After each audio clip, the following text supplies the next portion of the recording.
All right, welcome in, everybody. It is Wednesday, full court press. I was just telling Brian Power off air. I typically don't go out for beers on a Tuesday night. Haven't done that in a very long time. But that was a nice win for Syracuse last night, and we had to go get one after the game. So, but we're here and we're ready to talk another great slate of college basketball. Brian Power, I'm going to go right to you, and then we'll bring in Rob. How was your night? And kick us off.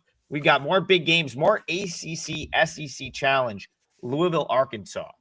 Yeah, you mentioned it was a fun night out for you, Trig. Fun night for good night for the Cuse, upsetting Tennessee. Obviously, good night for the ACC. I bring that up because obviously the ACC SEC challenge carries over to today. The ACC, if I have my tally correct, Trig and Rob went 6-3 head-to-head last. I think it's a little surprising considering where most people have those two respective conferences pegged. Everyone, believes, right, wrong, or otherwise, the SEC is the elite in college sports, at least football, basketball. But last night, the ACC got the upper hand. Not just Cuse's win impressed me, Trig, but how about North Carolina going to Kentucky? That was pretty impressive as well. But tonight, the headliner, as far as last night for me, I split my two college plays. Guys, I'm sorry. I don't know what's going on. Obviously, I have no late. I would rather have no luck at all than the late game luck I've been having in college hoops. Sometimes Fairleigh Dickinson getting 28. They're down 27 in the last 30 seconds. Trig, I think you can write the rest of that story there. I mean, really, Providence, did you need to shoot the three? Was that necessary? At least Eastern Michigan got something back for me. But let's get to, and then thank you for everyone who joined $5 Tuesday for the NBA play with Celtics. That was good. So 2-1 for me overall. Enough about me rambling. I'm so sorry. Let's talk about Louisville and Arkansas. Louisville, better team here. So you talk about the ACC going 6-3 yesterday head-to-head against the SEC. ACC team's better team here, in my opinion. I don't think we're going to get any disagreement from you guys or the chat. I'm right in line with the market again. I think we've kind of reached that part of the season where with these marquee matchups, we're pretty much going to come out and say, yep, this number seems about right. So it's all about breaking down the matchup. Trig, we caught Arkansas in person at the Breslin Center earlier in the year. It was a close game. They could not hit a three to save their life in East Lansing. That is why they lost.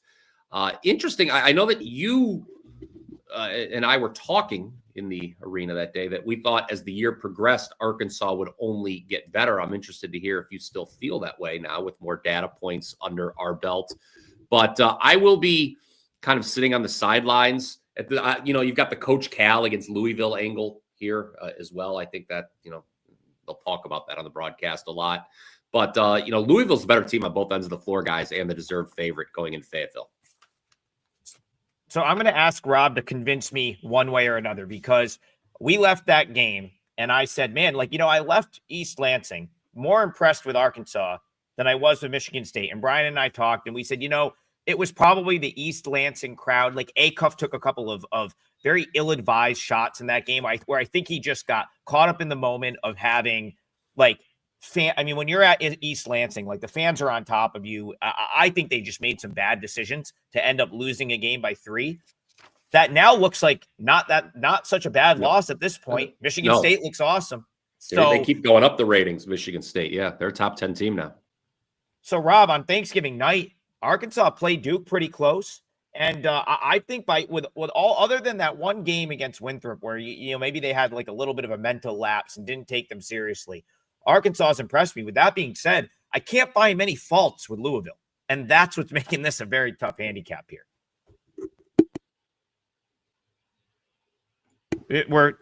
You're muted, Rob. You're muted. I'm going to kind of thumbs up the Arkansas sentiment, guys. What they did against Duke, they're 60-51 with about 6 minutes left, winning the game. And I think Coach Cal said that they just haven't quite finished, or they haven't figured out how to finish. When you have a lead, how can you extend? How can you put people away? They're not quite there yet. He's juggling lineups this morning, guys. I read an article where he's used 4 different lineups already, trying to find the right mix. Outside of the 2 freshmen, they're not really getting a ton of contribution. Couple of areas here. First of all, I think, Arkansas's obviously got the strength of schedule on their side with those 2 games, neither one at home. And Louisville's played Kentucky, whatever we want to make of Kentucky at this point in time, but they beat them. The rest of the schedule, I guess, is Louisville should have dominated. But the rebounding numbers don't lie. Yeah. And Louisville's been on the boards like crazy. Now, Arkansas, when I went over it, they didn't get destroyed. They lost the rebound battle to Michigan State, but didn't get destroyed. They got beat pretty soundly by Duke. I think they were minus 10 on the boards in that game. And Boozer went crazy, right? Boozer had like 35 in that one. So the interior part of this kind of bothers me if you like Arkansas. The other thing, I think that, if it were on Louisville's home floor, it would bother me more. But Pat Kelsey's teams, they're going to push, and Arkansas is going to push back tempo-wise because they're at home. So we're going to get a fast-paced game here. It's the separation. I think maybe it was Brian who talked about how they missed a bunch of threes against Michigan State. Arkansas did. You got to make a few shots to disallow Louisville from getting off to one of those, 12-2, one of those spurts, which are difficult to recover from. But I think, sidewise, I don't really have a great opinion, but I do think that this total is still too low, guys. 61, bet up to 65. And how does this game not get to 170 in reality? I think that Louisville has all the components to score points here, even second chance points with the lack of Arkansas rebounding. And I think that Arkansas as well in the race back down the floor will score there. So for me, at this point in time, it hasn't been bet up high enough to stop me from playing this game up and over 165 and a half. Yeah, Circa's at 166 too, which I thought was that just Here flashed while you were talking. So Louisville 4th in the country in scoring for those keeping score at home. Brian, both of you, I think I have the answer to. So I think the only way this game doesn't go over is probably the only way Arkansas wins. And that would be Louisville just having a poor shooting night. So you go back to the Cincinnati game. I believe their only road game so far this year. They shot 37.5% from the field and 8 for 28 from 3.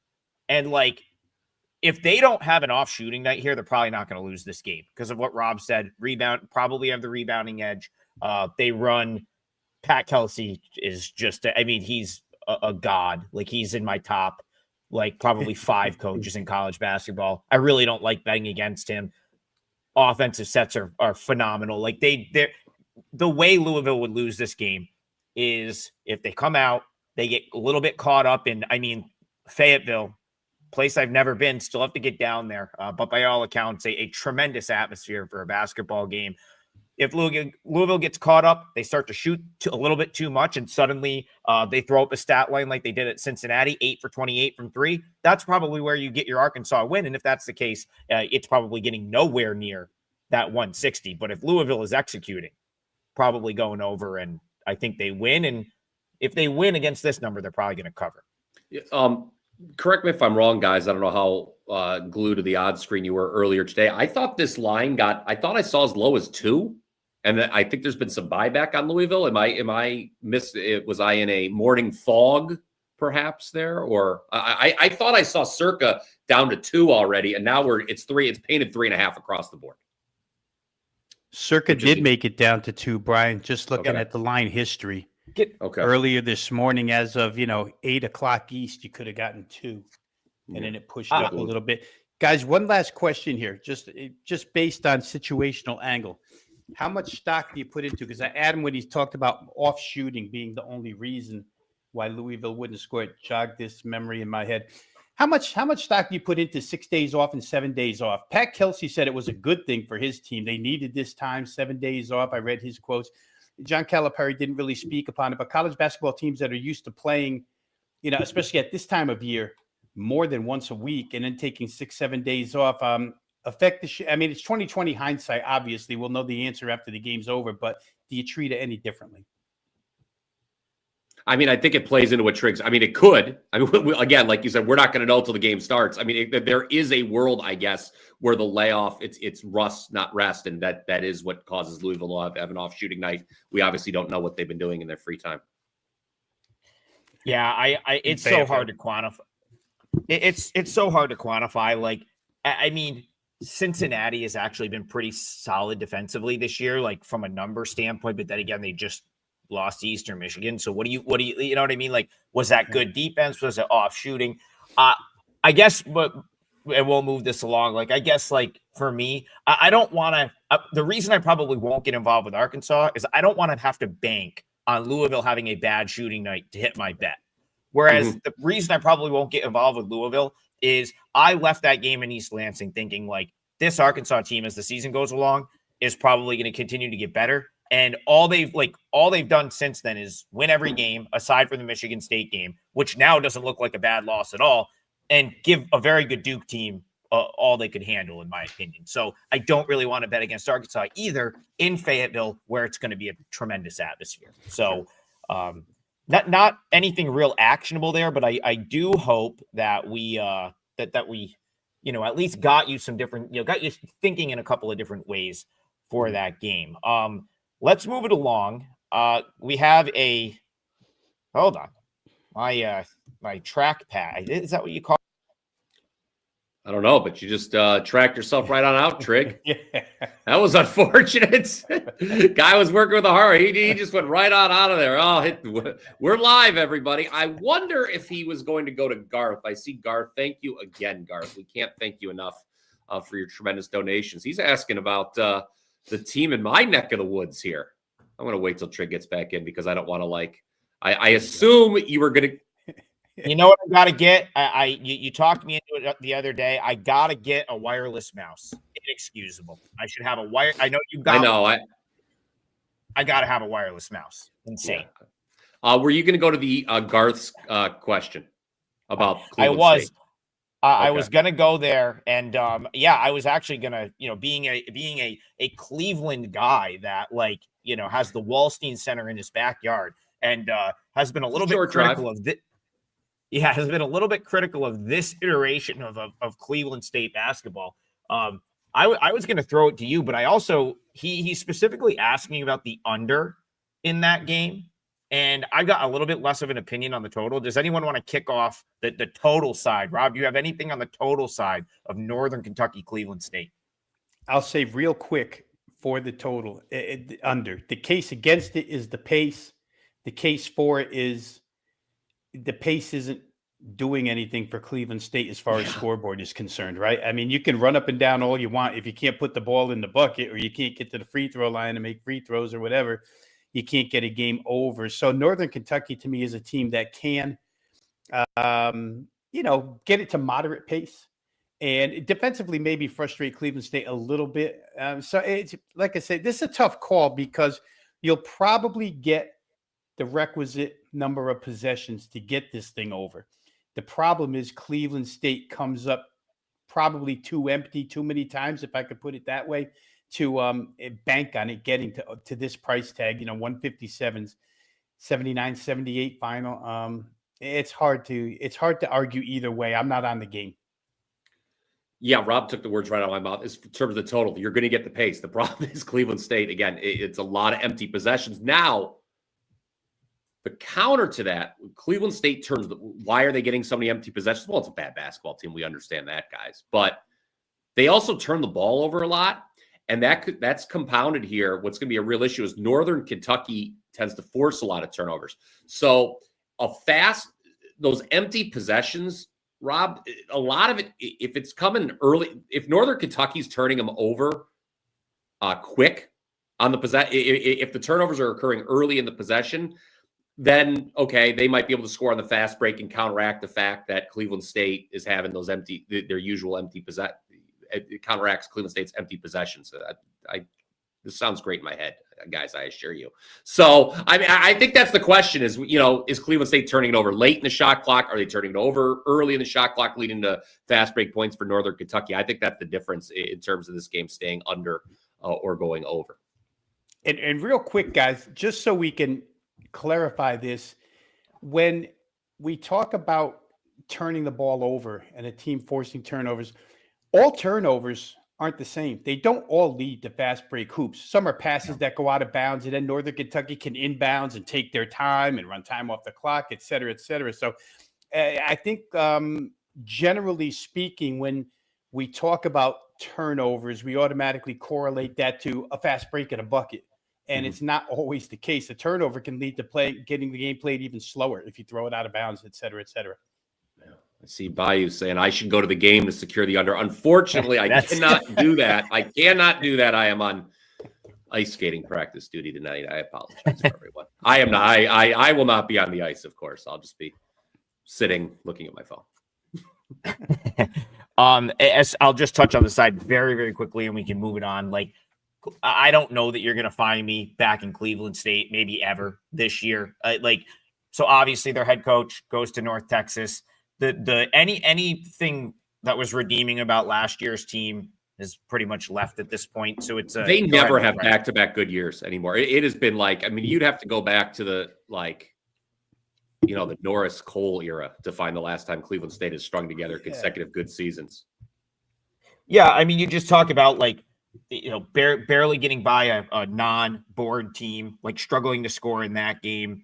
Like they have put up some like random decent offensive performances, but this being on the road, Northern Kentucky can defend. Like I just wouldn't want to have to rely on Cleveland State scoring any points. And then you talk about a game that's lined like whatever it is, 10, 11. I haven't looked at where it is right now, where you're probably not going to get extension at the end of a game like that, like especially if Northern Kentucky is up big.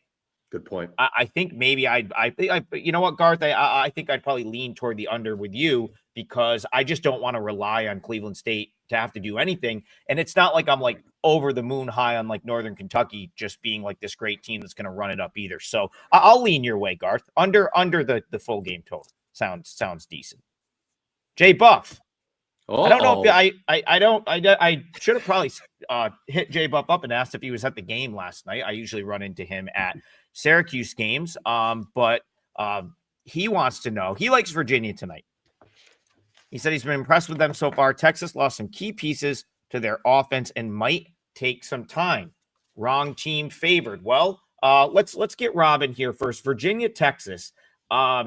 Virginia, like I gotta wonder, could they just not shoot in that like ballroom or whatever they were in? Because that was like the thing with them. I really like this Virginia team coming into this year. I like Ryan Odom. I loved everything about what they were doing. And then they got into like the Greenbrier playing in a ballroom and just couldn't hit a shot. And so like goes back to what we were talking about earlier this week, taking all the MTE stuff with a grain of salt, 3 games in 3 days, having a rough shooting performance, playing at a casino, like, or whatever the place is, a golf course. Now it's back to normal. I tend to discount stuff like that a little bit. And then, of course, Texas on the Maui rims, guys pulling up from the parking lot, everything's going in, 15, 16 threes against NC State.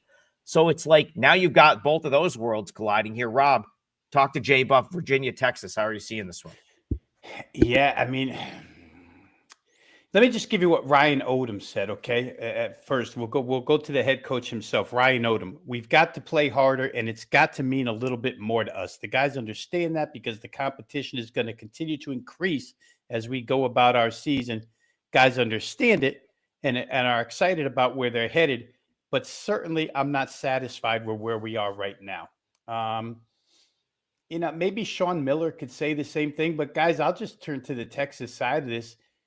Maybe I'm in a small boat here, Jay Buff. I'm not sure, but I was impressed with Texas 3rd in 3 days running a track meet with NC State and winning it 102-97. I mean, 3rd in 3 days, you're supposed to be a little bit fatigued, and then you get hit with Will Wade's team.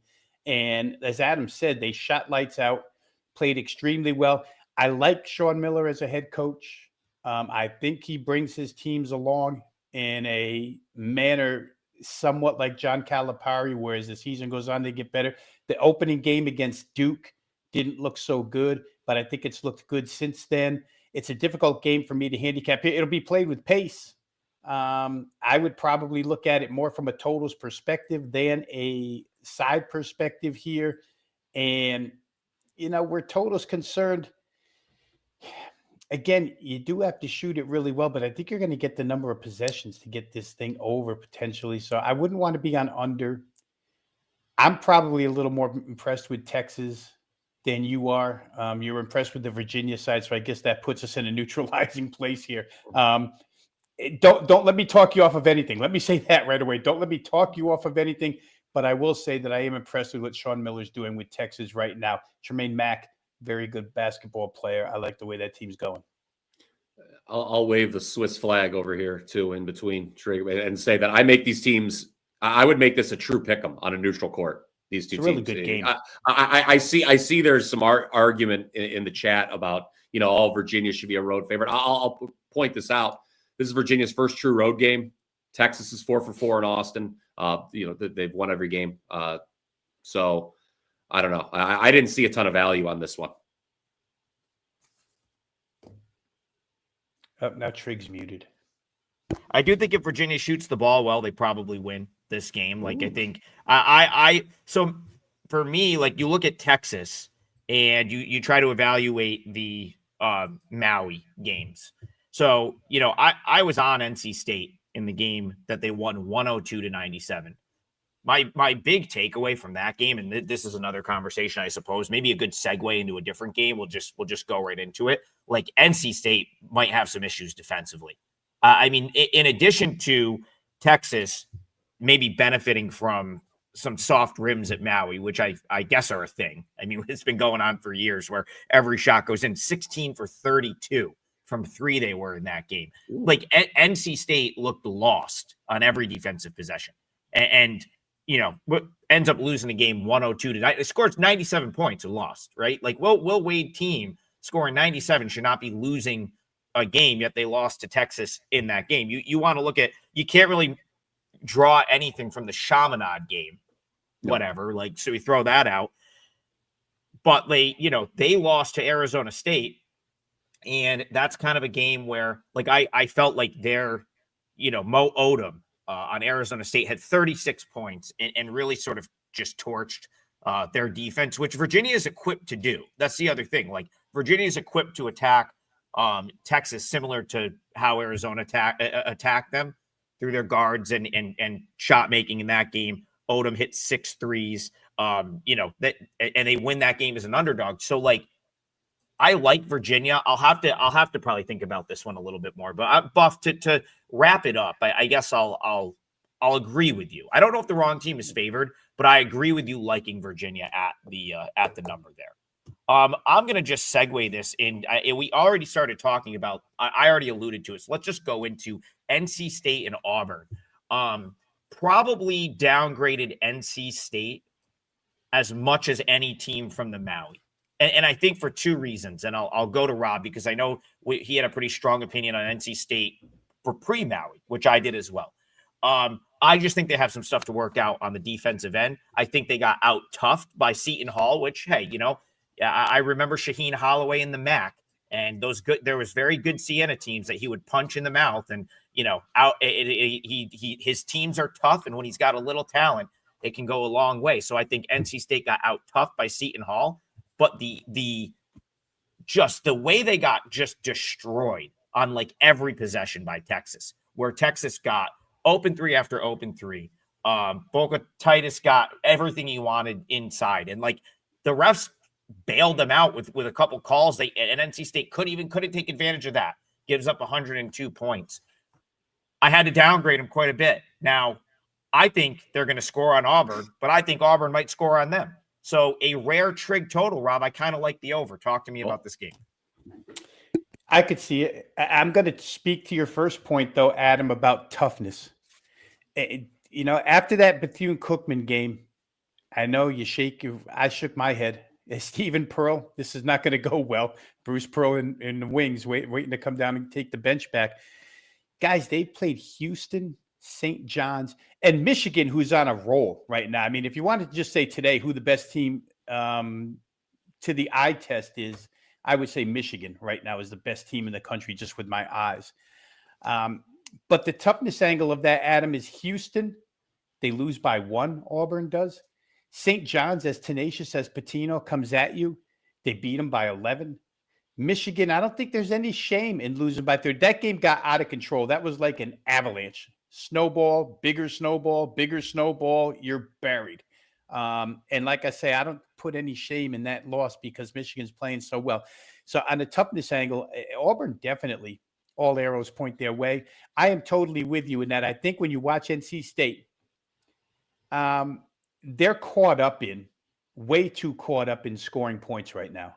And the other end of the floor suffers. You laid it out pretty well.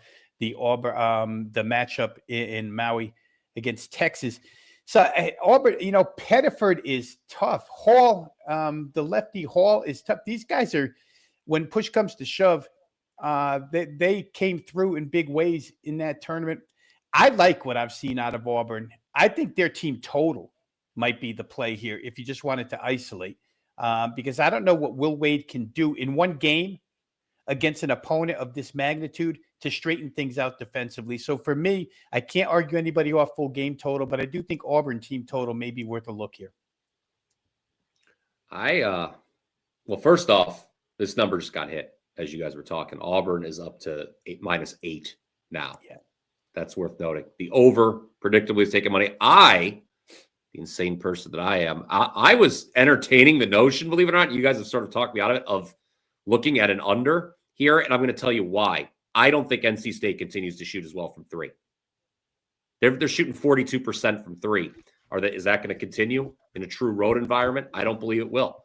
Now, I think the whole crux of this total, what these guys have been talking about, is Auburn's not a particularly great three-point shooting team.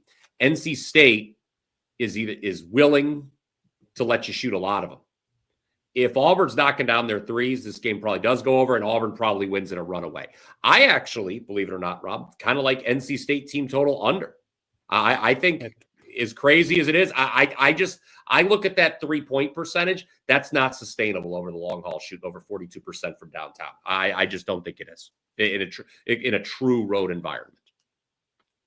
And that number, for what it's worth, everybody out there, I guess as low as 78.5, as high as 79.5 for the NC State team total under. And, I didn't really speak on side, but that's probably my strongest lean in this game, is I just think Auburn does win this game by 10 plus. From what I've seen so far, if NC State can bully you offensively, they're going to bully you offensively. If they can't, they probably get hurt, and they might get hurt here in Auburn in this game. I gotta go to my guy Bayou Bets. Keith Landry texted me this morning, but I was busy trying to get ready for the show, and I didn't respond to him. So I'm going to respond to him live and right here on air. He said, Trig, why are our NAU Lumberjacks getting points at home again tonight? So that is a little joke that goes back to last season, because him and I bet Northern Arizona quite a bit last year. And probably did okay, but I think the overwhelming point was last year was what should have been their year. They had all the talent in the world, best scorer in the conference, best rebounder, and managed to essentially underachieve with a roster that really should have. We expected far more from. Now, I believe Tout, I think, is at Notre Dame now. That the scorer finally graduated. I believe he was like a super senior, and so to answer your question, Keith, like, they're getting points at home because this team is not good. And the thing is, like, I am dying to play against Northern Arizona, but they keep kind of popping up in these, like, what ends up being a tough spot for the other team. So they just won 2 games against teams that I know they're not better than Cal Poly or Southeast Missouri State. But I believe they caught Poly on like a back-to-back where they didn't have to play a back-to-back. So they hosted an MTE in Flagstaff, and they set it up very nicely for themselves. So they had to play Monday and Wednesday, and I believe they caught teams playing back-to-back days. I know Cal Poly was on a back-to-back going into that game, and then Southeast Missouri also was on a back-to-back. So the way they set it up for themselves, it was they played Cal Poly after they played a game, and then I believe they played Southeast Missouri State after they played Cal Poly. So it was a very like friendly home setup in this MTE for Northern Arizona. Northern Arizona won both of those games. Now, coming to Flagstaff is that's a trip. Like they actually play in a dome as well. I think one of the only other teams currently playing basketball in their football stadium. It's a little bit of a different setup than Syracuse, but nonetheless, they play at the Walk-Up Sky Dome. tends to be a tricky trip for some teams. That being said, like South Dakota State, I was a little bit disappointed with them in their MTE. I thought they completely just no-show. They played Utah Valley and UC Irvine and were really bad in those games, but those two teams are very good. Those are good basketball teams. Utah Valley is really good. Irvine is still probably pretty good, even though they've been underwhelming to start the season. I kind of think Northern Arizona gets smashed here, just from a quality standpoint. That is just, I will find a spot to fade this Lumberjacks team. They're one of the most poorly coached teams in the Big Sky, and they have far less talent than they did last year. And now they're coming in off back-to-back wins in like this MTE where they manufactured themselves 2 really good home spots. Very overrated team. Could only fade the Lumberjacks here. Went off on a little tangent there. Does anyone have anything to add? I don't have. I'm glad you did, because I don't have anything on that one. And Keith, and I think you made Keith sad. I think he's sad. I think he wanted to take him. He just wants. Keith's a killer, man. He just wants to cash tickets. He has no allegiance there at all. If he thinks the right play is South Dakota State, he'll play it. I'm looking at the board right now. I think if you could have gotten South Dakota State -3, probably a pretty good bet. I see some places 3.5 up to 4. Tricky trip, no matter what. He says, "Damn it." Maybe he did like the Jacks there, but Trig doesn't. I can't. I will look for spots to play against that team. The only thing I'll say real quick on that, guys, is they hired from within, right? Eric Henderson left and went to Drake, and Peterson got the job.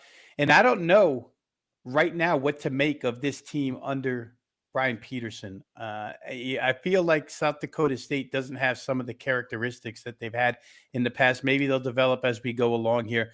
So I don't know that you were placing South Dakota State in any realm of high esteem, Adam, just better than Northern Arizona tonight. And maybe they are better than Arizona tonight. But interesting, when the Summit League comes along, I'd like to see how they fare inside that league, because generally they're upper echelon. And right now they don't resemble upper echelon to me. Yeah, I just want to make it clear that I got caught up on South Dakota State in their MTE. I played them, I think, against Utah Valley, and it was without a doubt the wrong side. Like, it's one of those where it's like you got to be honest with yourself. This was just a bad pick. Like, it was like it was just the wrong side. And I think Rob, going back to your point, I maybe have like South Dakota State.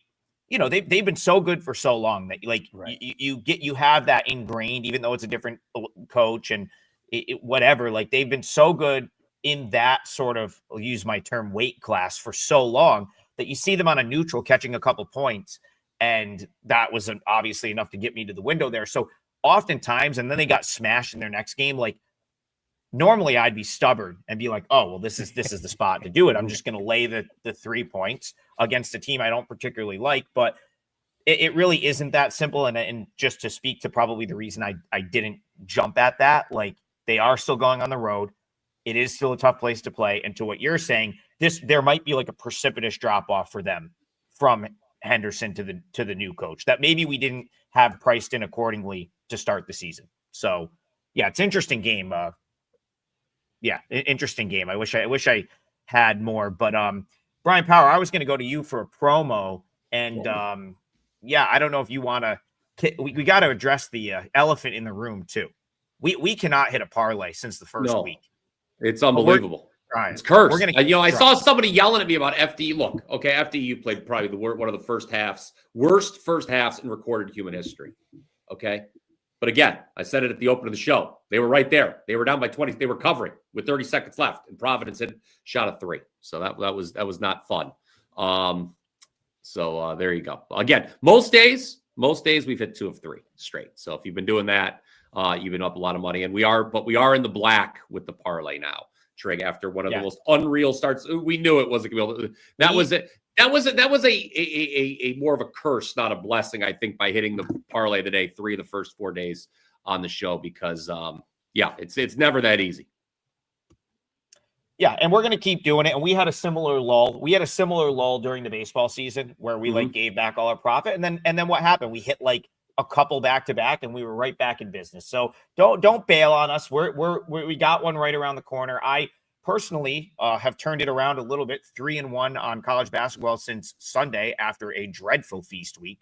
So we were at least going back in the right direction. And we've got the full court all access pass up on our page. That's basically any handicapper, all the basketball, $49. 3 full days, $49. Includes $49. 5%ers. And you can get all 3 of us for that price. And don't forget, guys, over the weekend, we don't do the show Saturday and Sunday. You can get all 3 of us college basketball for $79 with that, not to be confused with the $49 full court all access that's currently available. Again, I split my college hoops last night. I did lose the one I gave out for free, the parlay, like FDU didn't win, but we had some close game positive variance with Eastern Michigan against Butler Otis. That one, I thought, Trig, after the way they that Wright Stain game over the weekend. And then $5 Tuesday was good, like I mentioned with the Celtics. So again, and I bring up the Celtics with my $5 wear on Tuesday because the full court, the $49 deal, which is just for an individual handicapper, it includes not just college hoops, guys, but NBA, which I know Rob does as well. Yeah, I want to get Rob back in here because we have a couple people in the chat asking, and he's kind of our Belmont Bruins expert. So Curb Event Center tonight. We got the Richmond Spiders going in. Rob, I would say this qualifies as kind of a big home game for Belmont. I mean, A10 opponent coming in. Belmont is favored. They're expected to win. But Richmond Belmont, an interesting one down in Nashville tonight. Your thoughts? Yeah, and even with the proximity of the two, Adam, Virginia, and Tennessee, 2 states, they just don't get a game like this. I have to say, when I first saw the line, I was a little bit, and again, this is my bias speaking, I was a little bit nervous. I don't know that 6.5 is a number that Belmont can handle here. However, you look at what they've done the last couple of games. They destroyed Toledo and College of Charleston. College of Charleston, they've really destroyed wire to wire, scoring at an incredible rate. Normally, you associate Belmont with the beyond the arc, but it's been inside the arc where they've been even more dominant this year. And defensively, Casey Alexander, Belmont does not come with any defensive pedigree any year. And yet this year, they're playing pretty good defense. Product of the schedule? Maybe. But I don't know. The last 2 teams are in, we use the term weight class around here. The last 2 teams they played are in their weight class, Toledo and College of Charleston. And the victories were pretty impressive on the Belmont side. Richmond has the ability to score, guys. I'm not sold on Belmont as a defensive team as of yet. We're going to find out. I mean, if they put 3 of these efforts together in a row against 3 teams of this caliber, I would say, Missouri Valley Conference, I thought they were going to be top 4 to begin with, but top 2, look out if they get through this Richmond game tonight. I don't have a good feel for the side. If I had to, I think I would lean toward the underdog plus 6.5. And I do think that this total may be just a shade too high, which is crazy to say for a Belmont game, 157. But I think this will take on a little more of, in football, we call it like a playoff nature. Playoff atmosphere. I do think that these 2 will come in and be highly competitive defensively against one another. So we'll see. I think maybe under, maybe Richmond, but I haven't played either. I'd rather sit back and watch and root for Belmont tonight and see Bruiser come down the old pole from center court.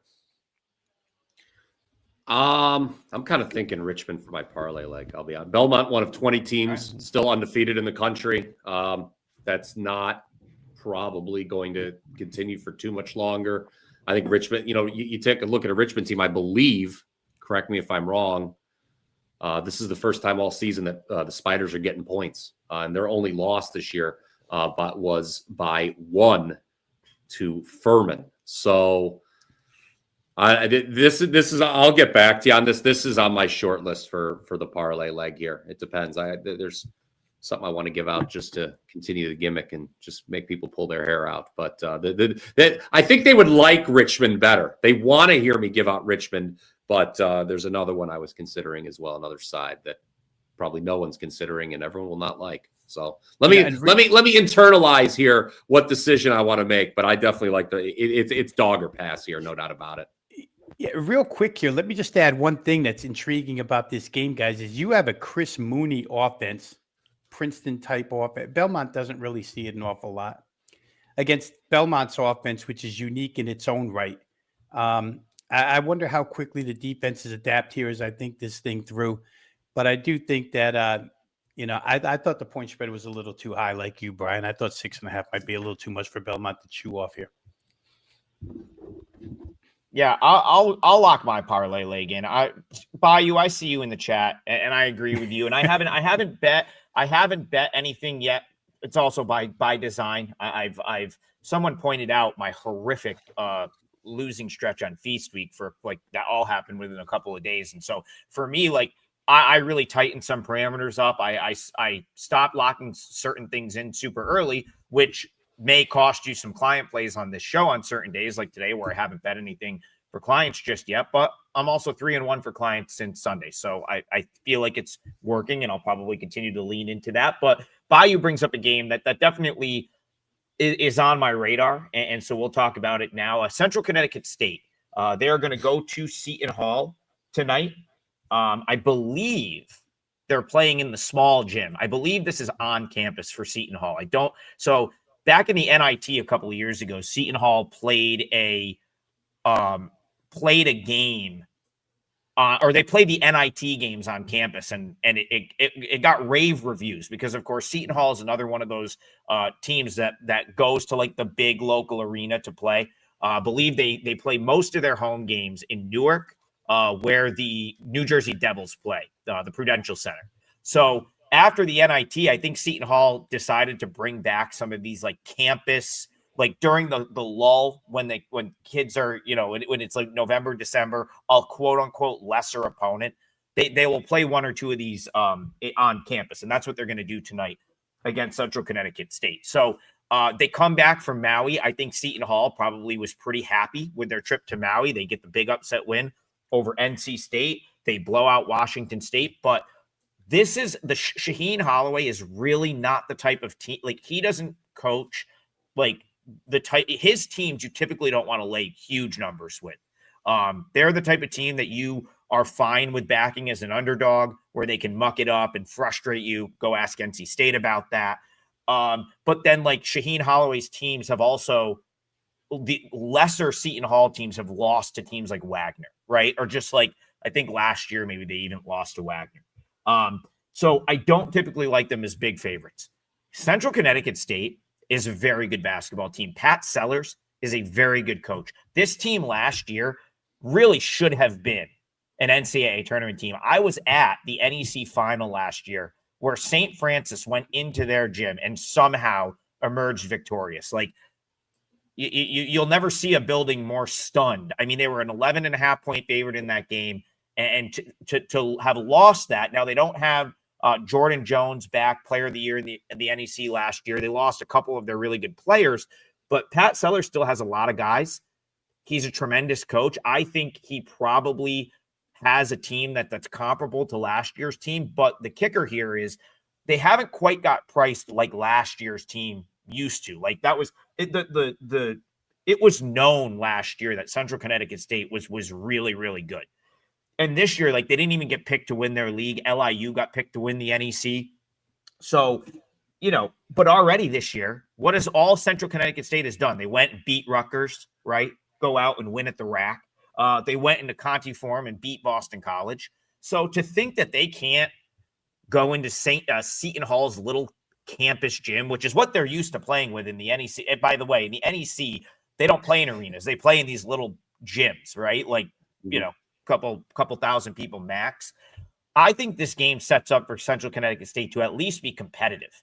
Like, I don't think they're losing by 17. So that'll be my parlay leg. Central Connecticut State, Blue Devils. Great call, Bayou. I'm with you on that. I may actually add this for clients as the day goes along. Plus 16.5. Parlay leg. Think it's close.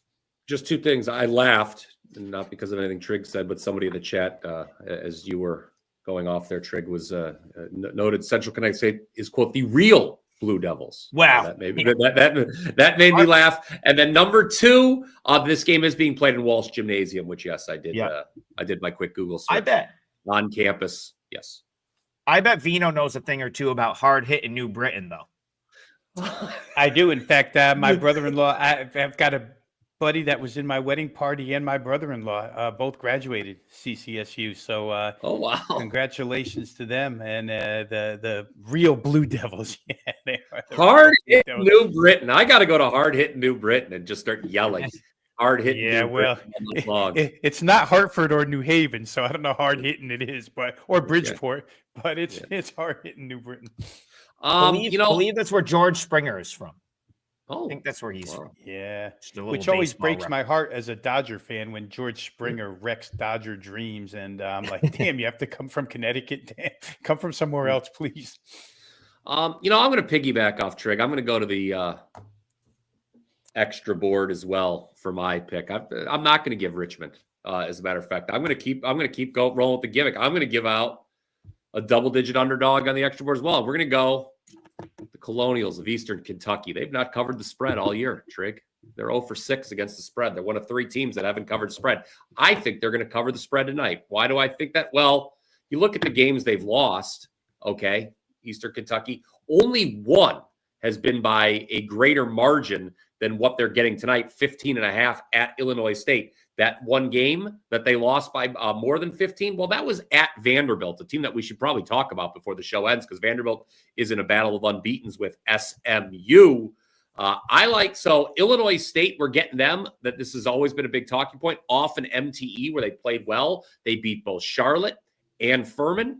They've covered the spread in 3 in a row overall. I think Illinois State, the Redbirds, a little fat and happy. This is the biggest number they will have laid to anybody this year. It is an ultimate buy low, sell high. Hold your nose. EKU, Bayou. You can have some KFC after this one. The game will be over by 9 o'clock. It's on ESPN Plus, so you can get some late night KFC. I see he's refusing to eat it until EKU covers the spread. EKU plus 15.5, my leg of the parlay. Brian, you managed to find it. This is really interesting. Like, you managed to find a team that hasn't covered a point spread, but that's like one of the better teams in their conference. So, like, a lot of times we get to this point in the year and teams are really bad. Like, you take like a Loyola Chicago, for example, or FDU. Right. Like, teams are really bad against the spread, but like some of it has to do with them just being really bad. Mm-hmm. Eastern Kentucky, I would argue, them having not covered does not have anything to do with them not being like a good basketball team or rated where they should be. It's the fact that all 6 of their line games, so they had that weird opener at home that was a non-board game. All 6 of their line games, Western Kentucky is just better than EKU. Vanderbilt, Kent State, teams that are just better. Mercer is very good this year. Northern Kentucky on the road, like that's just a team. We talked about that one on this show. I think Northern Kentucky 4 or 5 point favorite in that game. And then Wofford, again, is another quality team. So while they maybe should have got like stolen one of those games somewhere, I think they're probably like, it's harsh that they haven't covered a number and that they're 1-6. So I would agree with you buying Eastern Kentucky now, because I think you're buying a good team at a low point that like hasn't even really played bad. They've just played better teams. Harsh like Judd Nelson, Rob. There you go.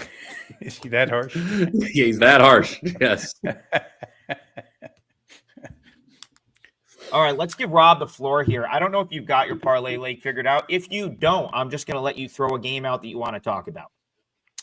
Now, I'm going to go, like yesterday, I'm in a dispute here with I have inner conflicts going on between these tiers, guys, of what to use. Yesterday, I picked the wrong one. I would have loved to use Texas A&M and Bucky McMillan's team, and instead I chose the SIU side. But I'm going to, as much as I want to say LSU, Boston College over, and I'll just rattle these to everybody so you know where I'm at here.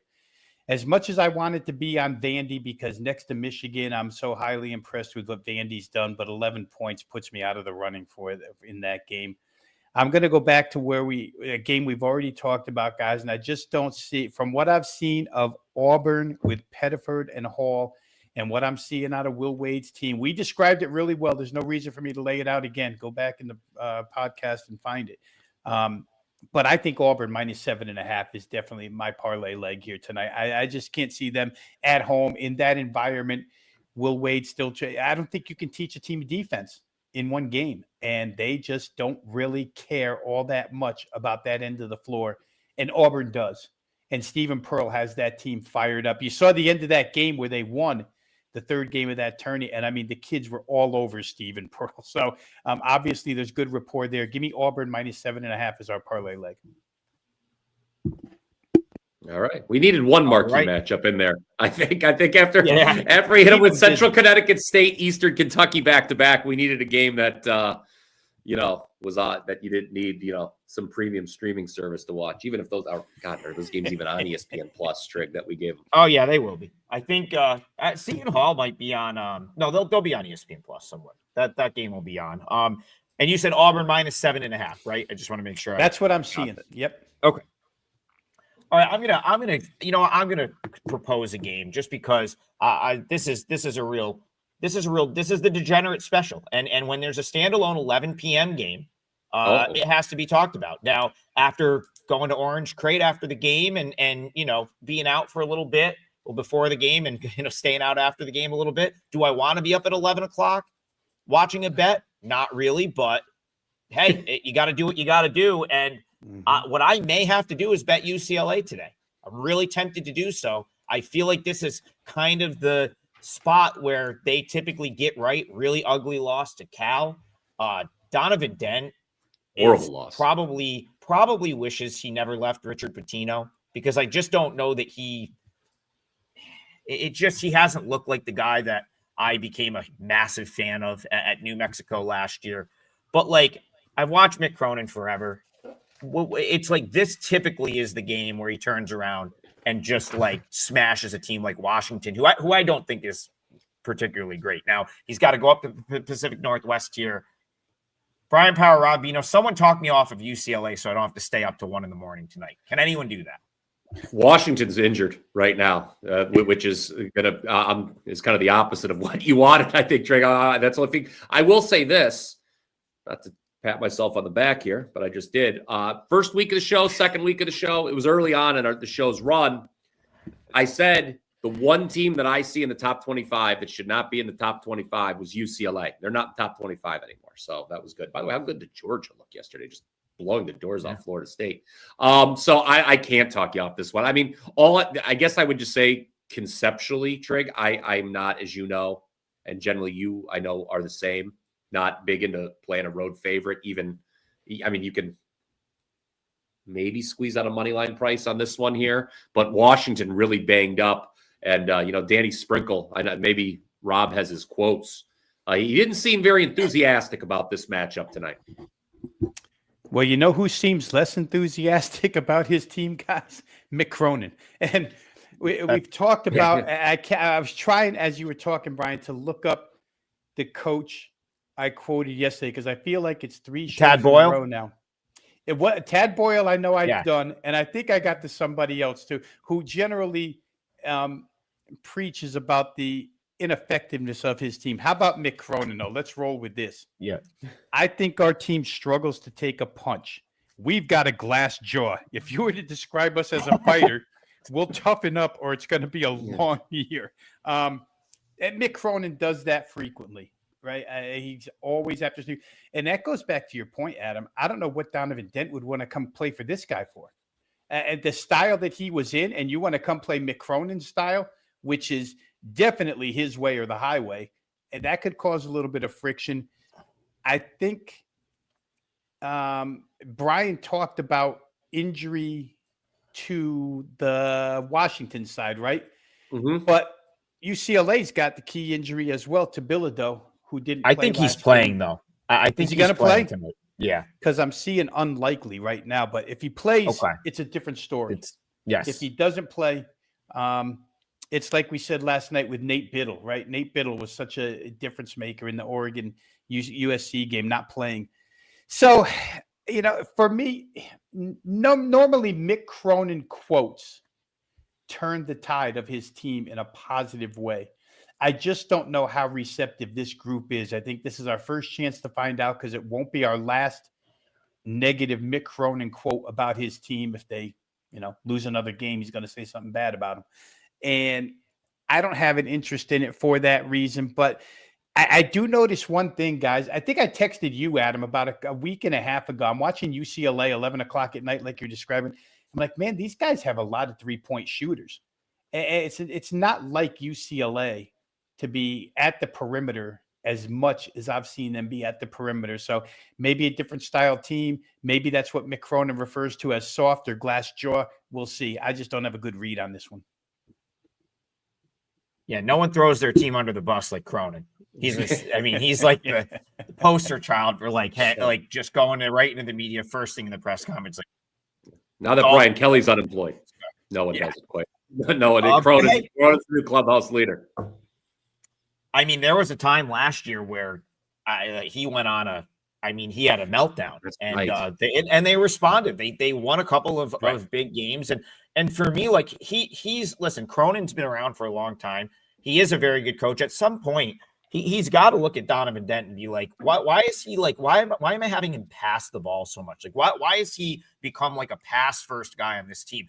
This dude for New Mexico last year, would just straight up win games on his own. He can hit tough shot. Like if I'm Cronin, and I'm just like, hey, just go do your thing. The guy averaged 20 points a game at New Mexico.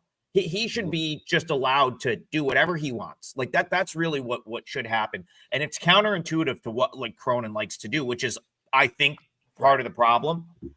I'll have my eye on Bilodeau's status. If he's in, your boy might be another late night for your boy. I might be betting UCLA and I may be up till 1 Eastern. I really just think they're just better team than Washington. Washington banged up. Cronin has had success in this spot where he like calls his team out after a terrible loss. And that was a bad. Cal is bad. Like that was a bad loss. So yeah, I'm giving. It's kind of crazy. Washington was favored against Colorado. This is a team the books may just have overvalued right now. You know, you look at that line. I mean, obviously you can say anything after the fact, but I don't know. That kind of seemed like a suspect line. Is Bayou still in the chat, Adam? Somewhere, probably. Yeah, he said Brian Kelly throws his players under. Without question. But what I'd like to know real quick, I know we're supposed to be the guys giving advice here, but the New Orleans-Memphis game just intrigues me quite a bit. Master P and his crew. Penny's been bet down 2 points down to 14. I got a good mind to play New Orleans plus 14 tonight against that team, but I don't want to step in where I shouldn't step in. No, well, let's talk about that game because I can tell you right now that a very tuned in, sharp friend of mine played the under in that game. And so do what you will with that. Memphis, New Orleans under, played it at 154.5. And this is a gentleman that knows totals and is typically beating prices on totals. So Rob, do you would that line up with I guess your reasoning for the game? But Bayou says always play Penny as a dog, never as a big favorite. Ocho says let's go under. I would probably lean toward the under just based off of who I know is making that play. And that's all I've got right there. Yeah, it's crazy because I didn't even, as a totals guy, I didn't even really look at the total. The number was what caught my eye to begin with. I just didn't think Hardaway is that big of a price favorite. Against a team that's been feisty all season long and trying to make a name for themselves. So, little brother syndrome, so to speak, in that game. Make them say. And how about BP? Yeah, right. Yeah. I knew you're dying to get that in there. How about New Orleans in these big buy games? Though they beat TCU, they should have beat Mississippi State. They had them pretty much dead to rights in that game. So I mean, if you subscribe to them being up for these big type games, then I would almost don't know how you wouldn't. It would have to be New Orleans or pass, I think. Right. And then with some money on the under, that suggests that each point is a little bit more of a premium. So I think you can make a pretty good case for New Orleans plus the points here. Pretty decent look ahead too for Memphis. They're playing Baylor on Saturday. Yeah. So it's a great point. Great point. Guys, listen, we wish we could get to every game on this show. If we just can't, there's an hour. So we get as many in as we can. If we missed your game, we're sorry. But great way to get other opinions from us. Head on over to the WagerTalk site. We put plays out. I do full analysis for my plays every day. I know the other guys do as well. You're going to oftentimes, almost every time, will likely get plays or analysis that wasn't part of the show. If we just gave all the analysis out on this show, none of us would be employed. So yeah, great way to get more info. And I'll wrap it up by recapping the parlay that is going to set us off. This is going to be the one. We're going to hit it, and then we're going to rattle off probably 3 in the next week or so. You heard it here first. Brian Power is on Eastern Kentucky plus 15.5. That what it is, BP? 15.5? 15.5. Finally getting their first cover of the season. I'm going with the giant killer, Central Connecticut State. They continue to knock off power conference teams, plus 16.5. And then Rob Vino, Auburn, minus 7.5. So you got the Auburn Tigers for Vino, minus 7.5. Eastern Kentucky, plus 15.5. Sorry. Eastern Kentucky, plus 15.5. Wouldn't lay 15. Central Connecticut State, plus 16.5. 3 sides, 3-0. We're gonna hit the parlay that's plus 600 right there, and we're gonna get it's gonna propel us to new heights, just like the first week of the season. So appreciate you guys tuning in today. We'll be back tomorrow, 10 a.m. Eastern. More full court press. See you guys then. Peace.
All right, let's bring him in. Don Buster. Hey, Andrew. How's it going? How's it going, Carmine? Yeah, things are going good. Okay. I've got a little bit of work being done, so I had to make another move to a different room in the house for today. So hopefully the shadow isn't too bad. And I was listening to Carmine there because I'm doing Buffalo and Philly, and it looks like because I do everything very early, it looks like there's some changes coming here. So that's kind of interesting. Like Carmine said, that game's hard. I just looked when he was talking about it. It's 1:30 now for Buffalo, which I was surprised. So maybe I looked. I know there's a couple guys not playing for Philly, but I mean, I know and Harrison's playing in net, but I must have missed something early. Before you get to this game, Buster, and welcome to the show. I just got a quick question for you, Buster. Yes. You obviously watched yesterday's show. You saw the Prez on there with the black mustache and the white beard and thought, you know what? Prez is my hero. Let me go with the same look for Wednesday's show. I have had this same look, guys, and you know it, for about 3 years now. So everybody says, oh, you got to dye that, Buster. Yeah, you know what? I'm not dyeing it. When I lose all my hair, I'm losing all my hair. All that stuff. I don't. Buster don't play that game. Hey, you got a nice tan though, Buster. Yeah, I think you'd look good bald. You could rock it. You could rock it. I will say this, Carmine, you might want to tell me what I'm missing on this Buffalo. Why it's going to 1:30 already? Because I checked some stuff like early. There was nothing there. I was just kind of surprised. I will say this. Because I don't want to interfere with like your breakdown on the game and stuff. But from a Sabres perspective, like in having watched some of their games, going 3 back, the game they lost against New Jersey, and watching that game, I thought to myself, how is this a 5-0 game for New Jersey? And I waited for the post-game analytics to come out, and the Sabres were like 4.04 to 189 XG, 20 more shots on goal, pretty much. Shots on goal aren't a great analytic. It could skew something, but the high danger chances totally in Buffalo's favor. It's just one of those ones where they ran into a very hot goaltender who played extremely well. And I thought if the Sabres take that same kind of game, the positivity, even though they lost, into Minnesota, who are likely in a bounce spot after beating Colorado, they can get a win. And I released that to clients, and they won in Minnesota. And then they come back home, and I get it. Winnipeg is missing Hellebuck in goal, but the Sabres scored 5 and still only allowed a goal. They're playing extremely well right now, and Philly really isn't. So with that said, I don't want to mush any of your if that even exists, the old mush thing. But tell us how you're breaking this one down, anyways, Buster. Yeah, I was just curious because it's like I looked at it and I thought, am I missing something? Why all the love for Buffalo? Philly? Maybe they're going to do what Boston did and sit 3 or 4 guys out or something. But I checked, I haven't seen anything, so I'm going to go with my. Yeah, it's really weird that all the love came in on Buffalo like that. It's almost like. And like Buster, for me, like I've been really this year trying to be a market watcher, look at the fishing lines. I always am. And I was really pissed at myself for not taking Buffalo against Winnipeg, because like one thing I've learned this year is, I'm not saying it's an automatic bet for me, but when a number looks weird, you ask yourself why it looks weird. Similar to, of course, what we're doing right now. And they dominated Winnipeg. Like who would have ever thought in the last 5 years we've seen Buffalo minus 115 against Winnipeg? You just don't see that, right? No. So last night on my overnight show, I'll tell you what right now, I gave out Philadelphia because I had Pittsburgh a couple days ago, and I said, you know what? This was a matchup in which we're getting a good price here on that one. Philadelphia is coming off a game they won't be happy with. They're going to be motivated coming into this game. And then I wake up today, I'm like, well, there goes that motivation. What happened to the numbers? So I don't know. Give us your thoughts overall here, Buster. Okay. Yeah, I agree with your analysis from last night then, I guess, Andrew. I think we have a couple teams that are, like Carmine said, their Buffalo's playing really well. They've won 4 of their last 6. But Philadelphia is playing well, too. I know they lost 5-1 to Pittsburgh, but they've won 5 of their last 7. And anyways, I'm going to start with the total here, then we'll get into the side here, considering what's been going on this morning. This total opened up at 5.5 over 35, got bet up right away. And you can find in markets everywhere, there's 5.5 over 35, there's sixes, and there's even 6.5 under 30. So as I always say, bet accordingly. There's still 5.5 overs out there. So, and we can make a case to bet this game over too. I kind of lean to the over. When these teams get together, they're 9-2-1 to the over in the last 12. And Philadelphia have gone over in 6 of their last 9 games. But the one thing, and Carmine maybe have touched on it, and maybe that's why Buffalo have been playing a little bit better hockey now. They've gone under in 5 straight games, Buffalo has. So they're playing some good defense. And if I remember right, they're like maybe like one of the top teams in goals allowed, which kind of surprises me. So like I say, I can see betting this game over, especially if you can get that 5.5 over 30. But check your lines. Now for me, I've been breaking this game down. I have a small little play on Philly. I hadn't put it out yet, but I like Philly as a small little play because, as I said earlier, both teams are playing really good hockey, I think, even though Philly lost that last game.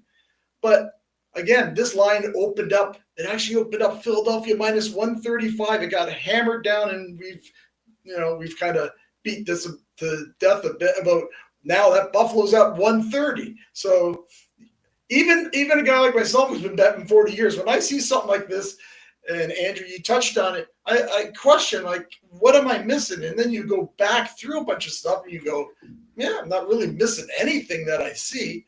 And if you take a little deeper look at that Philadelphia loss, you have to remember they were playing 4 straight road games. So they're going to, if it wasn't Pittsburgh, I would have bet the club playing Philadelphia that game because that's their first home after the 4 straight. There's that angle after losing that first game, after being on a long road trip, that second game is a good angle for that team to win. So kind of like that. What also I like is Buffalo, even though they've been playing well, and they're great at home, they're 2-11 on the road in the last 13 games. So they're not very good on the road. Now, I know Josh Norris came back, and maybe that is another reason why you see the line, because obviously he's put a little life into the Sabres team. Played excellent against Winnipeg, and I think it just gets better. But does that carry to the road is the question. Whether it does or not, I don't know. I even had in my notes at 115 with Buffalo, I had wrong team favorite. I thought Philadelphia should be a 115 favorite. So anyways, not too sure what's going on here, but at 130, I'll play forever the contrarian, and I'll put a little money on Philadelphia plus money at home. Buster, first I'm going to say this for TJ, good buddy TJ Salvador, who's in the chat. Ukko-Pekka Luukkonen is the Sabres goalie. He's not the Sabres goalie tonight. I believe it's going to be Colton Ellis who starts tonight. But TJ bases whether he's going to play on the Buffalo Sabres or against them on whether I can pronounce UPL's name correctly, which I think is absolutely hilarious. It's just like my good buddy Hal or Carm's #1 fan or OG hater. I don't know where he is today. He must have slept in after watching that Kings game last night. But he's here, Carm. He's here. Don't worry. He's here. He's here. All right. It's always good to have these guys in the chat. I will say this, like with regards to, the uptick and Buster, you're right. The Sabres are getting healthy. They're getting guys back into the lineup. At the beginning of the season, they couldn't seem to score. They couldn't fight their way out of a paper bag to score a goal. But they're starting to put it together. The last 5 games, they've generated 17.43 of XG over those 5 games. That's almost 3.5 goals, 4.86, 3.486 of XG per game. So it's a team that's creating more chances. And with it, they're starting to find the back of the net. but I don't expect Philadelphia to roll over and play dead. It's Buster. It's exactly like you said, coming home from a road trip. They lose their first one, and it's an angle that we all like to take sometimes as a team coming home from a longer road trip, and they're usually better the second time out. From that aspect, I hope they're better second time out as far as both teams scoring some goals, and we'll talk about that later on as well too. Okay. Anytime, Buster. Well, Right back to you, Buster. I'm just thinking. Okay, was there a question there? Or was, no. I'm just adding. I'm not giving you. I'm not giving you.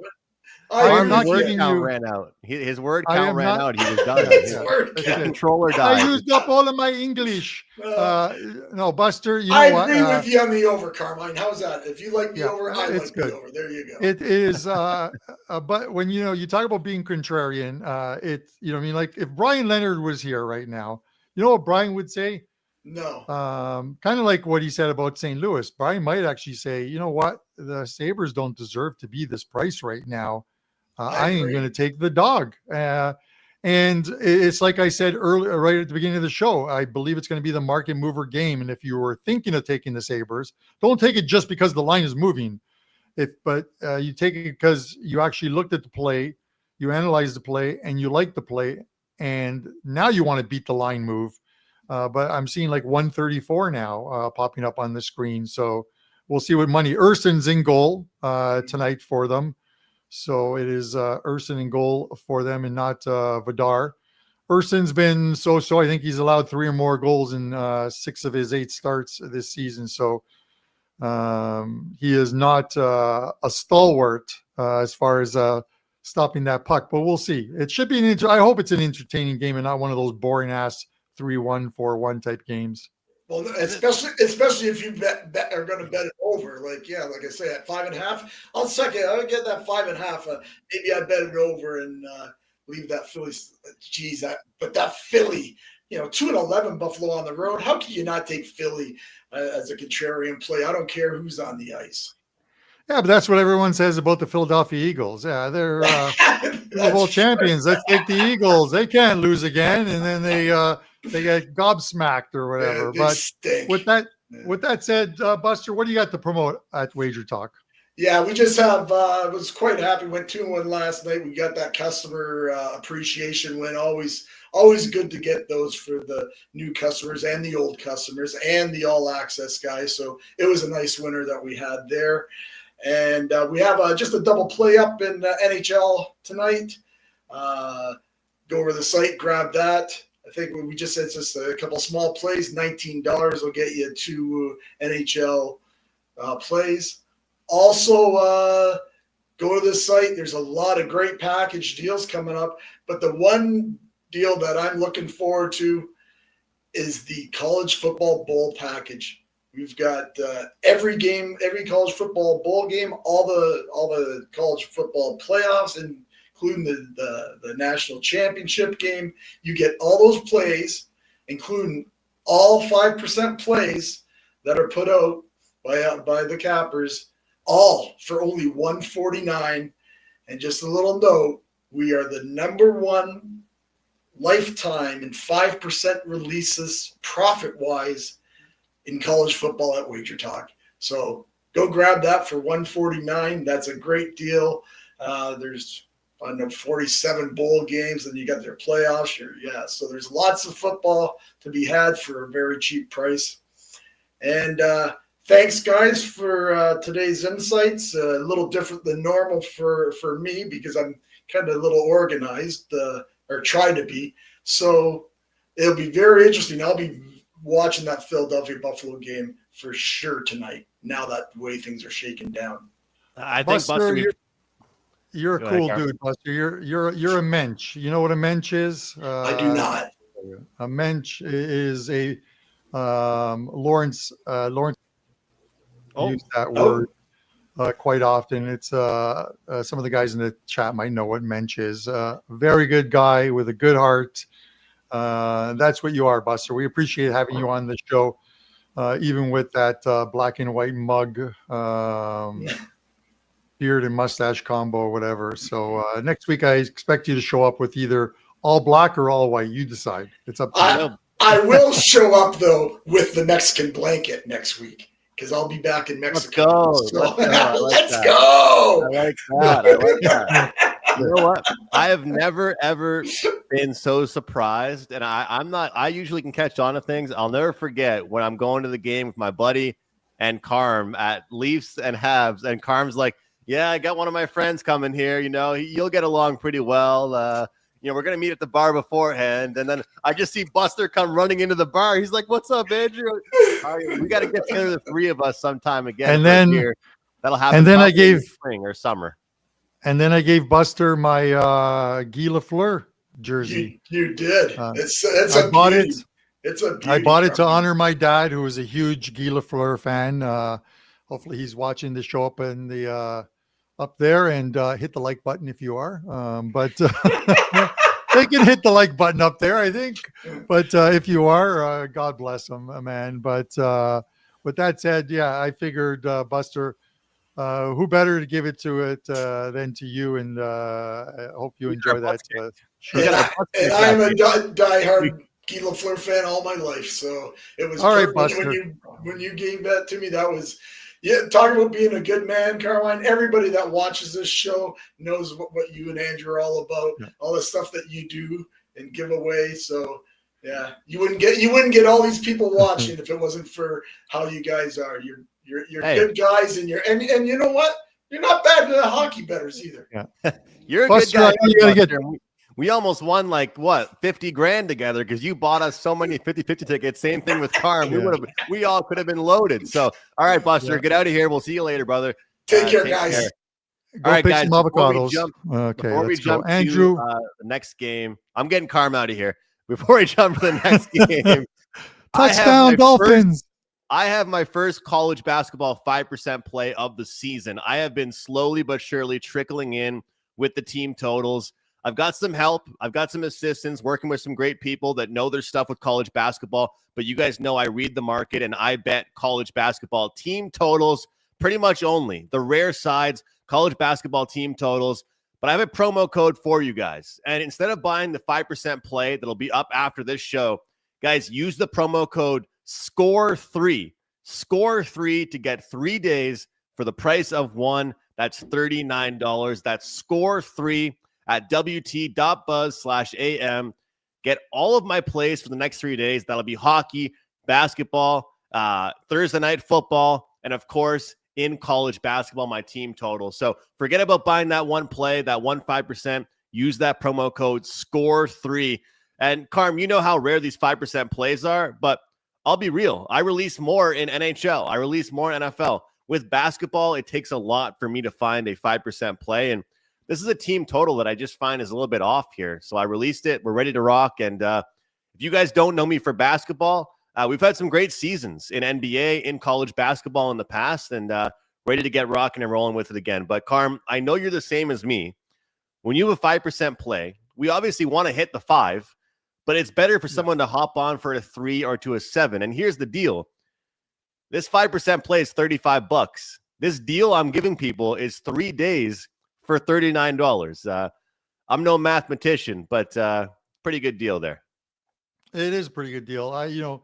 You cut me off the thing there. I was actually trying to set you up for a promo and talk about your 5% play, but it's okay. Whatever. I get it. I sent you a message on Slack 15 minutes ago. I was going to mention my play. I was like, all right, whatever. I'm bringing it up. That requires reading, man. That requires reading. All my reading is NHL generated. Andrew, let's talk because we had some questions, I think, later on. Washington at San Jose. 159 on Washington. That's the high end. There's some lower prices right now. 130 on San Jose. Total sits here at 6. Two teams that are playing extremely well. Washington started looking like the Washington of last year that were picking up a ton of wins on their way to winning the Eastern Conference. San Jose, they don't play well on the road, but they've been playing extremely well at home, and they're a home dog here.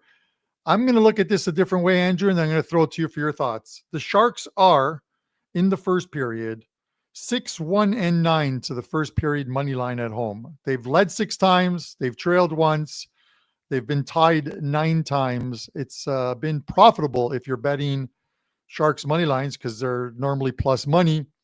That's why I'll go here. I think the Sharks money line, I'm not sure I would want to take the Sharks full game in this spot, but maybe the first period they catch a Washington team on the second of a back-to-back, minimal travel, as I mentioned, in that one going from LA to San Jose. But I'll take the first period Sharks money line. First period, I'll tell you what, Carm, that team's been fun to watch, man. Like, they are a fun team to watch. I know I keep talking about it on the show a lot, but some of these younger teams that are completing rebuilds, they've done a really, really good job with their rebuilds. And if anything, even if they haven't won certain games, they've been giving teams a challenge. They've been making things really tough. You know, when I look at this one here, it's one of those situations where, again, I don't really want to be worried to back a team on a second half of back-to-back. I really don't. And, you know, you've got a Sharks team that I'm going to pull up the numbers here from Askarov, if that's the pronunciation there. They're heavily relying on their goaltending, Carm. And there are certain situations where I will continue to look at my data sheets and say, okay, this goalie is good. We have to accept that he's good. But there are certain situations where I go over to Money Puck, I click on the goalies, I look at the last 10 games, goals saved above expected, and I look at some of these guys that are bailing their teams out. And I mean bailing their teams out. You know, and it's like a guy was about to miss on the breakaway anyway, and yet you threw your stick at him and took a penalty, and you bailed him out, and now you got a power play. Probably an ejection for throwing your stick. This is a team that is constantly looking better than they are because of their goaltending. So I think that we're going to get a good number here on the Capitals with Lindgren in net, with the back-to-back situation. Carm, I like the over in this one. I think we see goals. It is Lindgren. It's not Thompson. I don't really respect his numbers nearly as much. And I think we're going to keep seeing that regression as far as the defensive abilities and the goaltending abilities from this Sharks team. Like, there's been so many games. And yes, I'm a little bit bitter because the other night I had a play on team total over for Utah. Every other team in the league that night seemed to get 4 or 5 goals besides Utah, of course. But when you look at San Jose, it's frustrating because they're a team that's giving up so many chances, but they're relying on goaltending. I think the Capitals are a good and deep enough team that they'll be able to score goals against them. And how do you feel about this argument? Washington's a pretty tough team. Like, they've got some guys that can play a tough brand of hockey. Is that, I know, hey, look, San Jose's got Reeves and some tougher guys, but as far as the skilled players, maybe Will Smith, maybe Celebrani, maybe those guys have trouble against some of the stronger players on the Capitals tonight. Yeah, Andrew, I just think the Capitals can win games different ways, but they're becoming, they're getting back to playing that good defensive style and getting out to leads, and it's what they did in LA. You had last night, you had 2 teams, I think, were first and third in expected goals allowed, and that's not a bad thing being first and third because it's the fewest expected goals allowed. They're playing extremely well. You know what I mean? As far as the total, I can't get there on going on the over with you, and I get it. It's not Thompson in goal tonight. It is Lindgren in goal, but his November was good. He was 3-1-1 with a 281 goals against average. His save percentage, was under 9, but he got the wins. You know what I mean?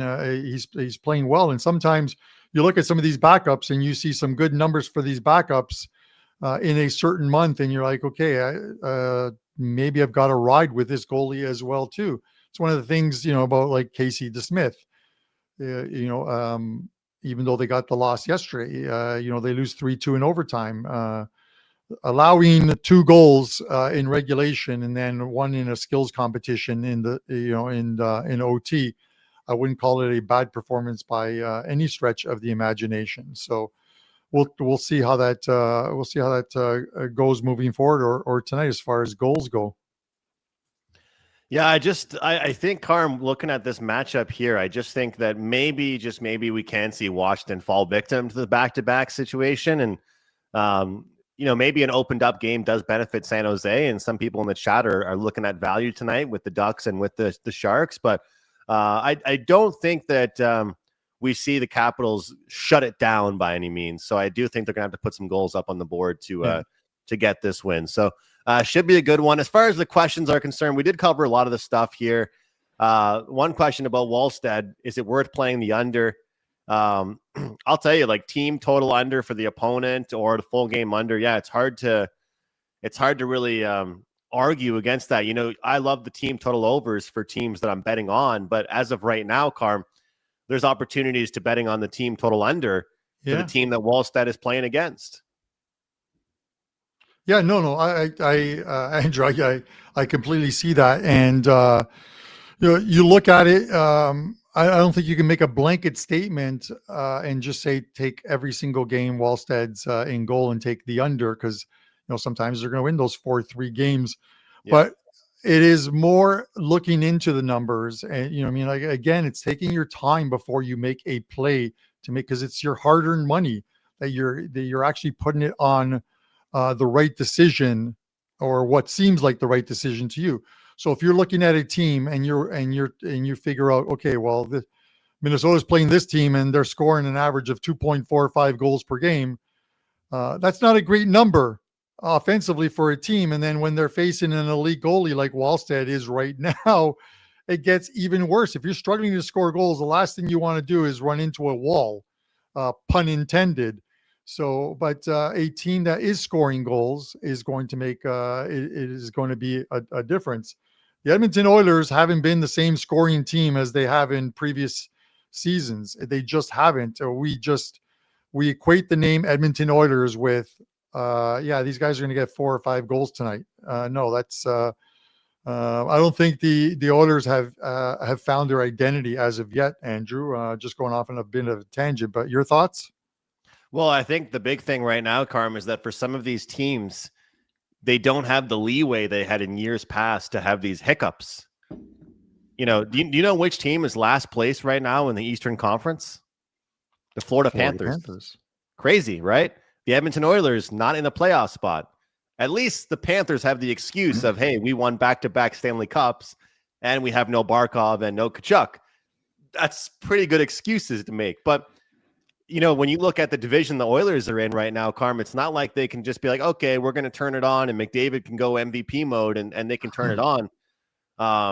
It's the NHL is really competitive right now. And you take a couple of nights off. Like I'll tell you, what, we're 47 minutes into the show. I'm worried about my Montreal Canadiens right now because last night was the night, and I was watching with one of my good friends that's a Senators fan, and he's like, I don't want to hear it, but it was the night that I most noticed injuries for the Canadiens. Like, no Newhook, no Laine, no Gooley, none of these top guys, defensemen or forwards. The depth is lacking. The next 3 set of games for the Canadiens are all back-to-backs. And so if the Canadiens lose next 3 games in a row, they're going to find themselves in the basement of the Atlantic Division, Carm.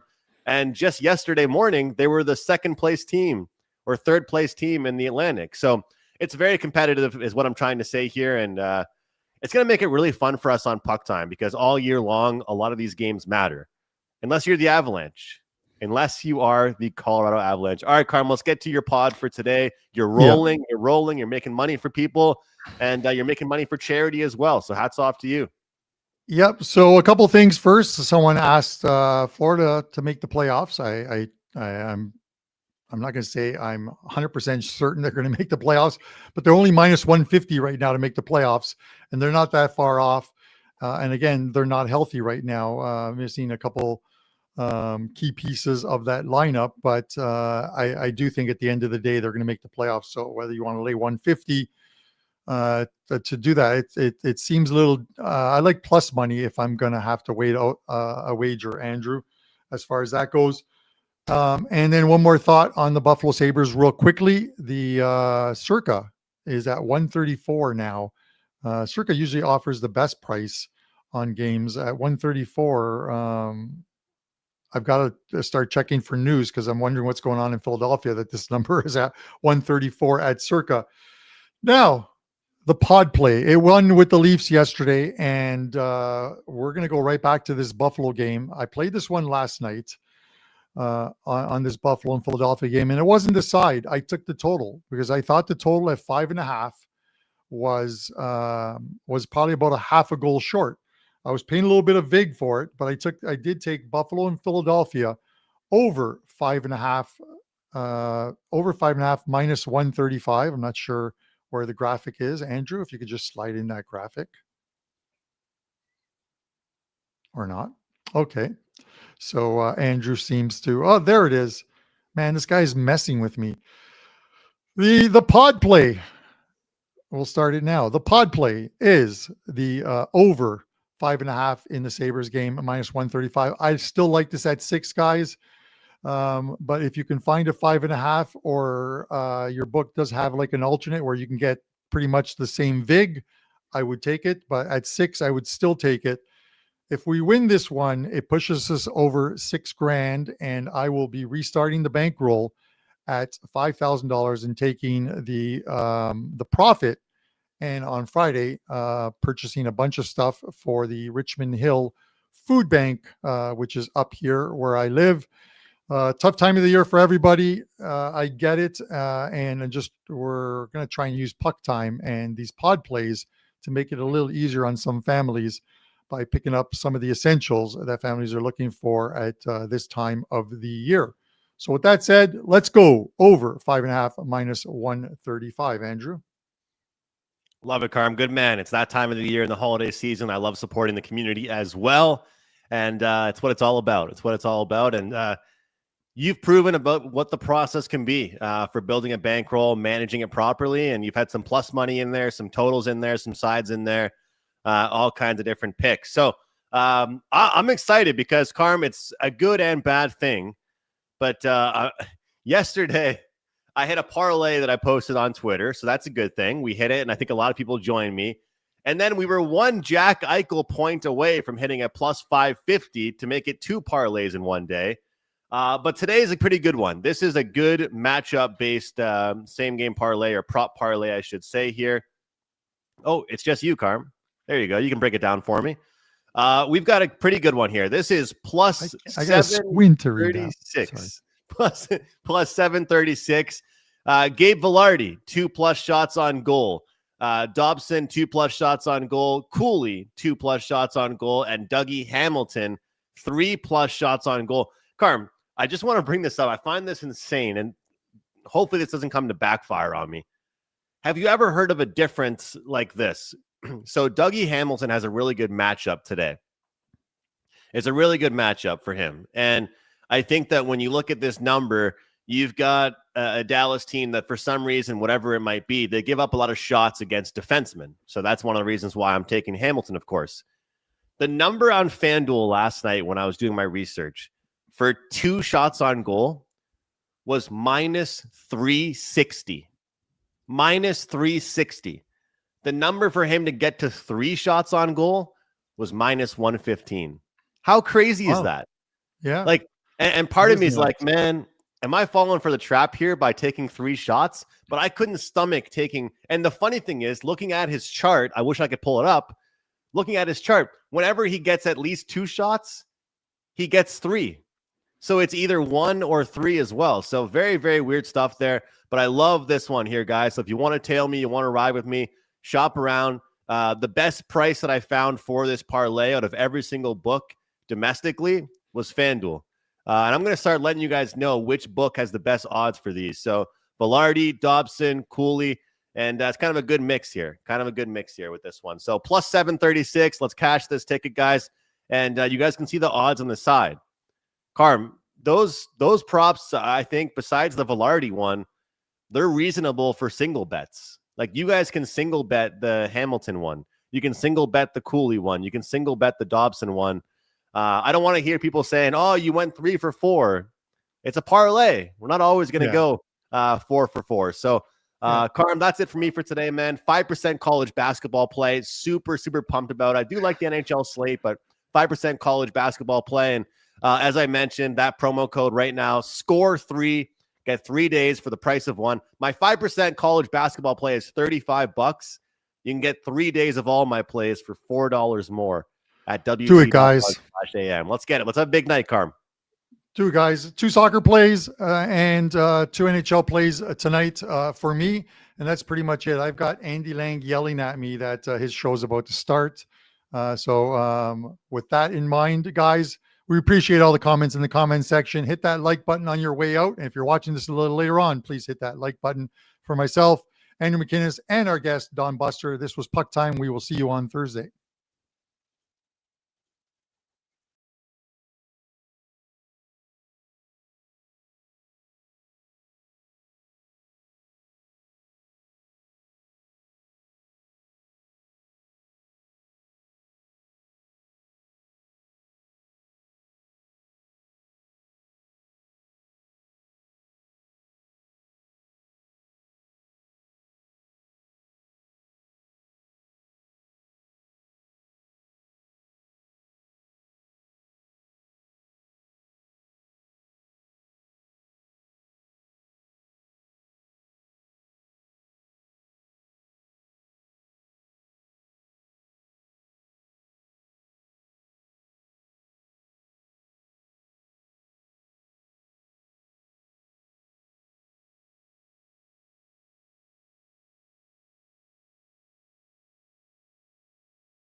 Welcome to Wager Talk today, the gold standard of sports betting, especially. We're going to walk the walk. It is Wednesday.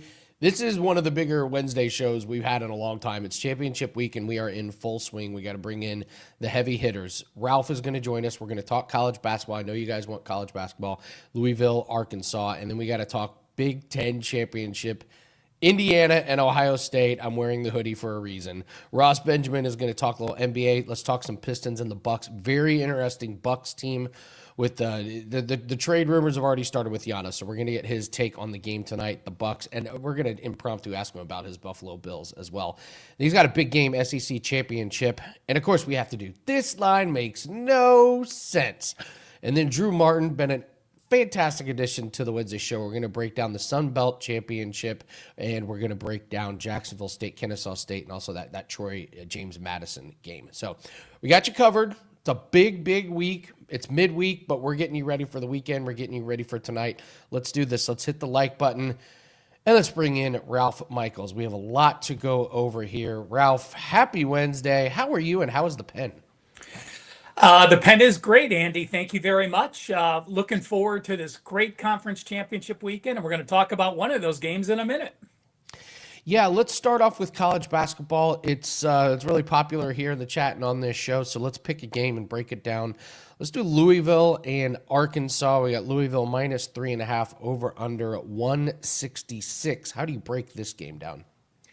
Well, the general question may be, man, Louisville is ranked number 9 in the Ken Palm ratings. They're undefeated, so why are they an underdog versus an Arkansas squad that is 5-2? Well, the answer is simple, and something that's very important to keep an eye on: strength of schedule when you get into this mid-December part of the schedule. Well, Louisville, as I said, undefeated on the year, but their strength of schedule is number 350. Yes, that's correct. Number 350. And their slate of offenses they faced are number 363. So why is that a concern? Well, obviously, if you played a weak schedule, you have not been challenged very much. They have played only 2 teams that are in the top 175. That was Cincinnati in a neutral setting. They win by 10. And that was Kentucky at home, a game they won by 8 points. So now we have a Cardinal squad that is up-tempo. Listen to this number. Out of all their field goals, 54.5% of their shots are from three-point land. That is number 3 most in the country. They're also very good at shooting them. They're 37.3%, which is number 59 in the country. The issue is this being their first true road game, this being the best defense they faced by far, this being a 3-point defense that ranks in the top 100. Arkansas, 2 losses, but these 2 losses are what gets a team ready for these mid-December big games. Their losses: Michigan State on the road, they lost by 3. Their other game, Duke in a neutral setting. So they have gone away from home 2 games. Yes, they lost both, but those teams are both Ken Palm top 10 rated teams. I do like Arkansas this year. I like what Calipari's doing with them. I don't mind that they lost those 2 neutral games. And you look at Louisville on the season, you know, Louisville failed to cover against Ohio, failed to cover against Jackson State. The last 2 games, they were a 33.5-point favorite to Eastern Michigan and a 44-point favorite to New Jersey International Institute of Technology. That does not prep a team at all. I think they struggle from 3. I think Arkansas's defense and pressure gets to them. The Razorbacks pull out this game and get the win. We've been talking about some of these college basketball teams. Are there any teams that you think maybe a little overrated, underrated? You did a good job breaking down, like, hey, you got to look at strength of schedule. So are there teams that you think, oh, we're going to see some regression either up or down? Any teams that you got your eye on for the next week or so? Well, you know, I will share this. You know, a lot of us use Ken Palm for the ratings. And one thing to take a look at, if you go and use Ken Palm, you know, the front screen is free, and then you just pay a minimum amount, you know, for the rest of the screen. But I like fading teams that were very fortunate early. If you look at their luck factor, it's very important to look at that. Now there were all the teams have played 7 or 8 games. The couple of teams that stand out in the luck category that are Power 5 teams, USC, Maryland, North Texas is one of those teams. Tulane, Davidson, and West Georgia are the top 3 on the bottom that haven't been fortunate. And then when you look at the opposite end, those teams that have been unlucky, keep an eye on St. John's, Kentucky, and Wichita State. All right, guys. So if you're betting college basketball, keep your eye on those teams. And yes, Ralph, great point. Look at the luck factor. Can't be lucky forever. Unfortunately, we cannot be lucky forever. So especially if you were lucky against teams that you should have beaten anyway and just got by with those teams, you know, and now the level of competition increases. All right, Ralph, I'm wearing this hoodie for a reason. You get to break down the Big Ten championship, Indiana versus Ohio State. And I'm just going to remind you, I went to Indiana.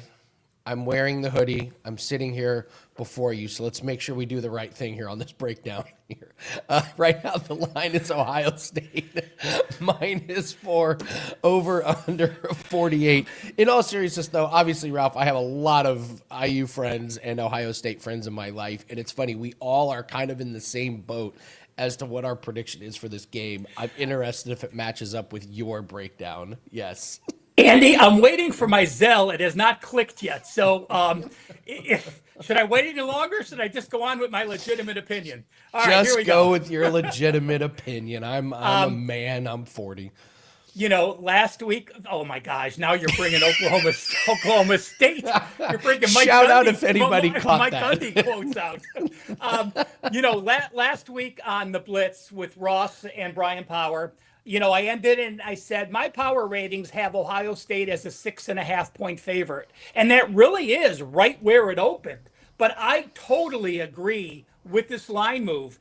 You know, you can find 4.5s, you can find 5s. And if you like the total, right now, if you look at the WagerTalk live odds screen, wt.buzz/odds, you can find 47.5s, 48s, and 48.5s. So if you're decided on what you like, bet it now, find that best line, and take advantage. Now, with that said, and my power ratings say Ohio State should be a 6.5 point favorite, these teams are number 1 and number 2 in yards per play diff when they face winning teams. Ohio State is number 2 at plus 2.1 yards per play. Indiana right behind them at plus 1.83. But the scheduling spot and the motivation make all the difference in the world. Now, if this game is close, those teams are both going to have a bye. The committee basically said it. They're undefeated. They're close enough. They have a big enough margin. So the only way they're both not going to have a bye for the first round of the playoffs is if there's a blowout. Now, Indiana, they beat Wisconsin 31-7. They went to Purdue in the regular season finale. They win 56-3. So for 2.5 weeks, Indiana has worked on Ohio State prepping for this game. Ohio State, who did they have? Oh, some team last week like Michigan that they had lost 4 straight games to. And when you saw the emotion on Ryan Day's face after that game, you know how hard they practiced and how hard they prepped for that Michigan game. So they started their work on Indiana just the day after they got home, allow them 1 day to celebrate and move on. The other thing is this. Is Ohio State, does it change anything now that they beat Michigan for them to win the Big Ten title or not? No, they proved last year. They lose to Michigan, they win the national championship. Indiana, by the way, I don't know if you know this, Andy. Last time Indiana won a Big Ten championship? Oh, my God.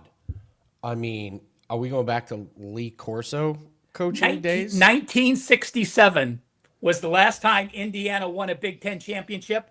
And by the way, since that time, Ohio State has won 27 Big Ten titles since Indiana last won a title. Come on.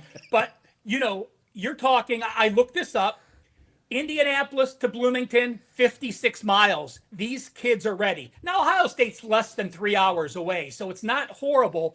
But I talked to a lot of Ohio State fans that have a lot of money and travel to watch this team. Last year, they were saying, we have to save our money to get to the playoffs. I don't think a lot of Ohio State fans are going to make this trip to Indiana and pay that kind of money for these tickets where they're saving it for their playoff rounds. Is that a big deal? Yeah, I think the Hoosiers are going to have at least a 70-30 edge in attendance. And to show you the interest, which in the Hoosier State, the cheapest ACC championship ticket, $49. The cheapest Big 12 championship ticket, $114. The cheapest SEC championship ticket, $268. The cheapest ticket to walk into Lucas Oil Saturday, $589. Folks, that is like a playoff game. That shows the excitement and interest level for those Hoosiers. I do like Indiana plus the points. I also like first half under. The full game, 47.5, 48, 48.5. You are paying a premium playing a 23.5 because of Ohio State's first half defense. They have yet to allow a touchdown. They did allow a touchdown to Penn State. That was a fluky touchdown. That's the only touchdown they allowed in the first half this year. And you look at Indiana, the first couple games, they did get exposed. They pitched a shutout against Purdue in the first half last week. They allowed 3 points. They allowed 7, 7, 3, 3. So their last 5 games, they have not allowed over 7 points. Low number, under 23.5. And Andy, I'm okay rooting for your Hoosiers this week because it won't matter one iota to Ohio State. All I hope is this. Both teams come out of this game healthy and show the rest of the nation how good these teams really are for the Big Ten in the playoffs. All right. So here, just take this for what it's worth. We all like the under on this game. We agree with your breakdown 100% that what does this mean to Ohio State in the grand scheme of things? Probably not that much. We see kind of a vanilla game plan, honestly, from both teams. Like, IU would love to win the Big Ten championship, but we think both these teams just want to get out of here healthy, and they've got bigger fish to fry. Both these teams could win the whole thing. So we see, like, a lot of the play clock being run down. A lot of us think IU is going to have to establish the run to have a chance here. And obviously, Ohio State's defense is we'd see pretty slow-paced game with not a lot of explosive plays, taking care of the ball, kind of grinding out the clock. So we're with you. We're with you. We think IU's got a puncher's chance, and really the motivation edge goes to IU. We're on the under. I think it's 100 times more important to the Hoosiers. I mean, for them to have Mendoza in the Heisman Challenge, for them to win the Big Ten title, all of that changes Illinois football for the next decade. The recruitments and all that. Ohio State, if they win or lose this game, it doesn't change their recruitment at all. You win the Big Ten and beat Ohio State, you can flip recruit. So I think the motivation is even more than you think for them. For them, this is a program building win if they can come away with this win, even if they don't win the national championship. And I got one funky stat to tell you, Andy. Yes. I was breaking down Indiana's season games this year. Do you know week 1? Do you remember who they played? They played Old Dominion. Oh, they allowed right. Old Dominion they 218 yards rushing and 9.5 yards per carry. The rest of the season, no team rushed over 3.5 yards per carry after they allowed 218 and 9.5 in the opener. Folks, welcome to college football week number 1. Right. I remember that we were like, oh God, we can't even stop the rush from Old Dominion. And then honestly, opposing team total unders of Ohio State have just been lights out this year. Yeah. So it's unders galore on this one. So great breakdown, Ralph. We got to talk about Weekend Warrior. I continue to say there's some things we're always learning in this industry, and we run the Weekend Warrior special 1 week and it becomes so popular. And now here we are, 13, 14 weekends later, and it's still one of the most popular promotions. So first off, shout out to you guys. You guys in the chat, you, the audience, have told us you love it, and we're going to continue doing it. So Ralph, tell us about the Weekend Warrior and what you have up for this weekend. Well, the Weekend Warrior, $49. You're getting any Saturday college football plays, Sunday NFL plays and a Monday night play if you have it as well. $49. I did have a poor college football weekend this past week, so if you're with me, I do apologize. I had one of those 5% that you want to smack your head, that it looked like you had an easy winner at halftime, and be careful of what you think happens. But anyway, NFL on a 9-1 run. My NFL teasers 80%. So the weekend warrior is the way to go for me. $49, and it truly is a great deal. And I do want to say this. We set a record last week, Andy, for our Thanksgiving 7-day all access package. So the Weekend Warrior really wasn't prevalent last week. Thank you to all those that were on board for our once a year annual special. But the Weekend Warrior, clearly the way to go for my football package this weekend. It's been a fantastic special. Ralph, you've been great. Congratulations on your big run here in NFL. So grab Ralph Michaels in the Weekend Warrior special. One more thing, Andy. If someone's going to Vegas or traveling, we now have a 3-day hoops package as well. So you don't need to commit for that whole week. If you are just a weekend player, a lot of people work all day and just want to watch college basketball on the weekend and play. That Weekend Warrior package for college hoops is amazing as well. And it's growing in popularity. Nowhere near the football, but I'm telling you what, it really is getting traction. All right, we're going to keep running that throughout basketball season as well. You talk, we listen. Ralph Michaels, great breakdown. Thank you very much, and thank you for sending positive vibes my way for my Indiana Hoosiers. RJ said something about it must be nice to be wearing my Indiana hoodie during football season. It is. It's not the most sexy hoodie in the world. It's kind of old. It's got some tears, but this shirt means the world to me. My in-laws gave this shirt to me a long time ago, and they gave it to me during basketball season so I could wear during basketball season. They're no longer with us, and this is one of the shirts that means the most to me, and it would blow their minds if I'm wearing it during football season. So I wear this proudly in honor of Bob and Cindy. So thank you very much to those guys. And yes, RJ, I've been paying attention to your college baseball plays. I want to get more of that. RJ is in the chat. He does really good at college baseball plays, and those are the types of plays that we really pay attention to. So RJ, I hope to be interacting with you and hope you share in the chat. We also have a comment. Does anybody have a hat trick? Wow. Okay. Anyone bagging a hat trick tonight, chat? All right, chat. You know the assignment. Give us a player who you think is going to bag a hat trick tonight. So live chatter in the comments section. Who gets a hat trick tonight in the NHL? That's a great question here. So let's see if anybody can hit this one in the chat. So, all right, we're going to bring on Ross Benjamin here in just a second. But I do have to tell you guys, one of the most popular questions I get in this industry is, do you guys bet your own bets? I try and keep a lot of this to myself. It's my money. It's my finances. I'm about as open and transparent as possible, and I don't do this very often. But we have a cricket bet that goes off today. And do I bet my own bets? Yes. I spent the afternoon going to the different kiosks around my town, putting in max bets. This is what I bet on the cricket bet that is up. You guys do what you want. I know what I've done with this bet. It's a 4%er. It's highly juiced. So if you're not comfortable with laying juice, don't get it. I'm just telling you what I'm doing with my money and with my bankroll and with this play. So we hit our cricket bet yesterday. We have one that's live right now. So cricket's on a 9-4 run. We've hit 61% lifetime. I'm finding that these cricket bets are becoming a bigger source of profit through the bankroll, especially this time of year. We got some really good tournaments and some leagues going on. So that's a big thing that we have going on right now. We also have NBA and NHL prop pack that is up. You're going to get all NBA and NHL props for today. Pretty big card. I've already got 3 NBA props that are in there right now. And UFC 323, time to start talking about UFC. I'll have a free play coming up with that. 5% best bet is up. This is probably going to be a higher volume week for us. We may have 3 or 4 plays. That's a lot for client plays in UFC. So now that props are coming out, we're going to have more. So we got a lot going on. We got the big cricket play that goes off today, 5% UFC best bet for this weekend, and NBA and NHL props up tonight.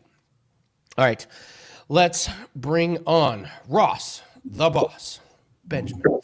Ross, happy Wednesday. How are you, man? I'm good, man. I tell you what, I haven't made a cricket bet in my life, but you got me convinced I may embark on so tonight. So, people make me laugh when they say, well, I don't play hockey. I don't play cricket. Well, you don't have to watch the game. You know what I mean? I don't know nothing about it. You don't have to watch. Andy does. Okay. So why is Cricket play tonight? 4% lay the juice. If he wants you to lay that kind of juice, he's on to something. So there you go, folks. Listen, Ross, we have a cricket department. We have guys that do this and watch this. His name is Jan. He's over in England. He is fantastic. He joined the team over a year ago. He's hit 61% of his bets since then. And I know people in America like cricket. Yeah, it's one of the most popular sports in the world. Like, just because it's so popular over here doesn't mean it's a monster. So, Ross, we got some games to break down. Let's start with NBA because this Pistons Bucks, obviously this is a 1-game sample, but oh man, the Giannis trade rumors have already started. The season's not going great for Milwaukee, and the Pistons are 4.5-point favorites. Detroit's been awesome this year. Milwaukee, Giannis has been banged up. You got trade rumors over under 230.5. Let you can talk a little bit about what you think Giannis is going to do, but let's start off with what do we do with this game tonight? Well, he's questionable for tonight. Let's start with that. And based on the fact that Detroit opened at 3 and now they're 4.5, leads me to believe he may not play. But I don't know that for certain. I do know right now as we speak, the Pistons are a 4.5-point favorite. I also think trading Giannis would be a big mistake. It's just my opinion. I don't know if he's requesting a trade or these are just trade rumors. But, I just think it would be an impulsively bad move just because he got off to a bad start. Anyway, this is a Detroit team that's won 15 of their last 17 games. And they're going to be facing a struggling Milwaukee team who started the season okay. They were, let's see here, they were 8-5 to start the season. They've now lost 8 of their last 9. So two teams headed in opposite directions, and that's obvious. And Detroit, over the last 6 games offensively, they're shooting close to 50% from the field, 49.8 to be exact, averaging 118 points per game. Detroit, in their last 7 games, has allowed 117 points per contest, 49% shooting from the field by their opponents, and over 38% from beyond the 3-point strike. And on top of that, over the last 7 games, the Pistons are minus 12.6 in the rebounding department. So our last 5 games, it is, I'm sorry. So again, and you look at the rebound per game differential, Andy, between these two teams, Detroit is, let's see here, they're over 5 per game, while the Milwaukee Brewers are minus 5 per game. And Detroit, by the way, when facing teams with a minus 3 or worse rebound per game differential, they've gone 6-0 straight up in ATS on the road this year against those teams. So another thing to keep in mind, the first meeting this year, Detroit won. It was at Milwaukee. They won the game 129-116, and they shot 63% and 53% from beyond the 3-point stripe. I just think with all the rumors going on and the uncertainty of whether Giannis is playing tonight, I think that I'm going to go with the Detroit Pistons, minus 4.5 over the Milwaukee Bucks. It's pretty hard to argue with that. It's a Bucks team that's tough to put your money behind. Sometimes I like when the big name players sit, but this is not a team that I'm going to be that interested in. Bill says Giannis to the Warriors. It's interesting with the apron and the salary cap. Trades are really, really tough right now. There's not a lot of candidates here. I don't know if I had to put you on the spot and make you guess where Giannis ends up. Where's it going to be, Ross? Well, it's going to be with a contender, no doubt. I mean, and it's also going to probably be with, I believe, a big market team. So, I mean, I wouldn't rule out the Knicks. I wouldn't rule out the Lakers. I mean, having said all that, I don't know what Giannis's current contract situation is, how many years he has left on his current contract. That may come into play in terms of Milwaukee deciding to trade him, what his estimated value may be.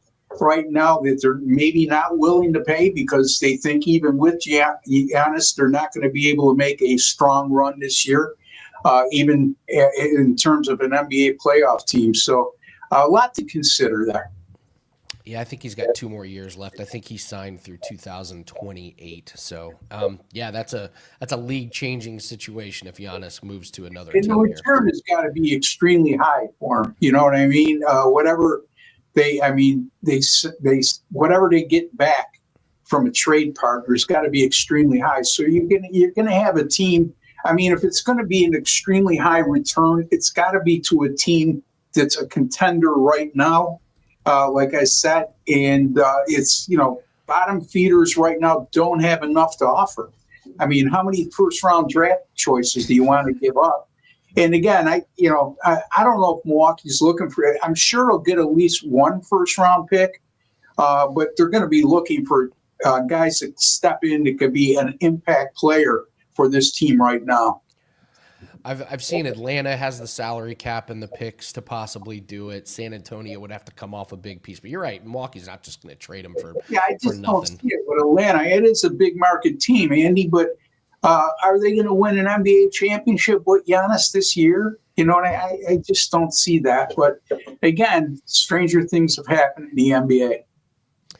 Let's move on to a monster game here. We're breaking down the SEC championship. You've got Georgia and Alabama. Georgia minus 2.5, over under 48. Feels like some of these totals in these bowl games are really vanilla. Like the books don't even really know what to do here. So they're not quite giving us the full field goal. How do you break down Georgia and Alabama? Well, I mean, look, it's 47.5 across the board, the total.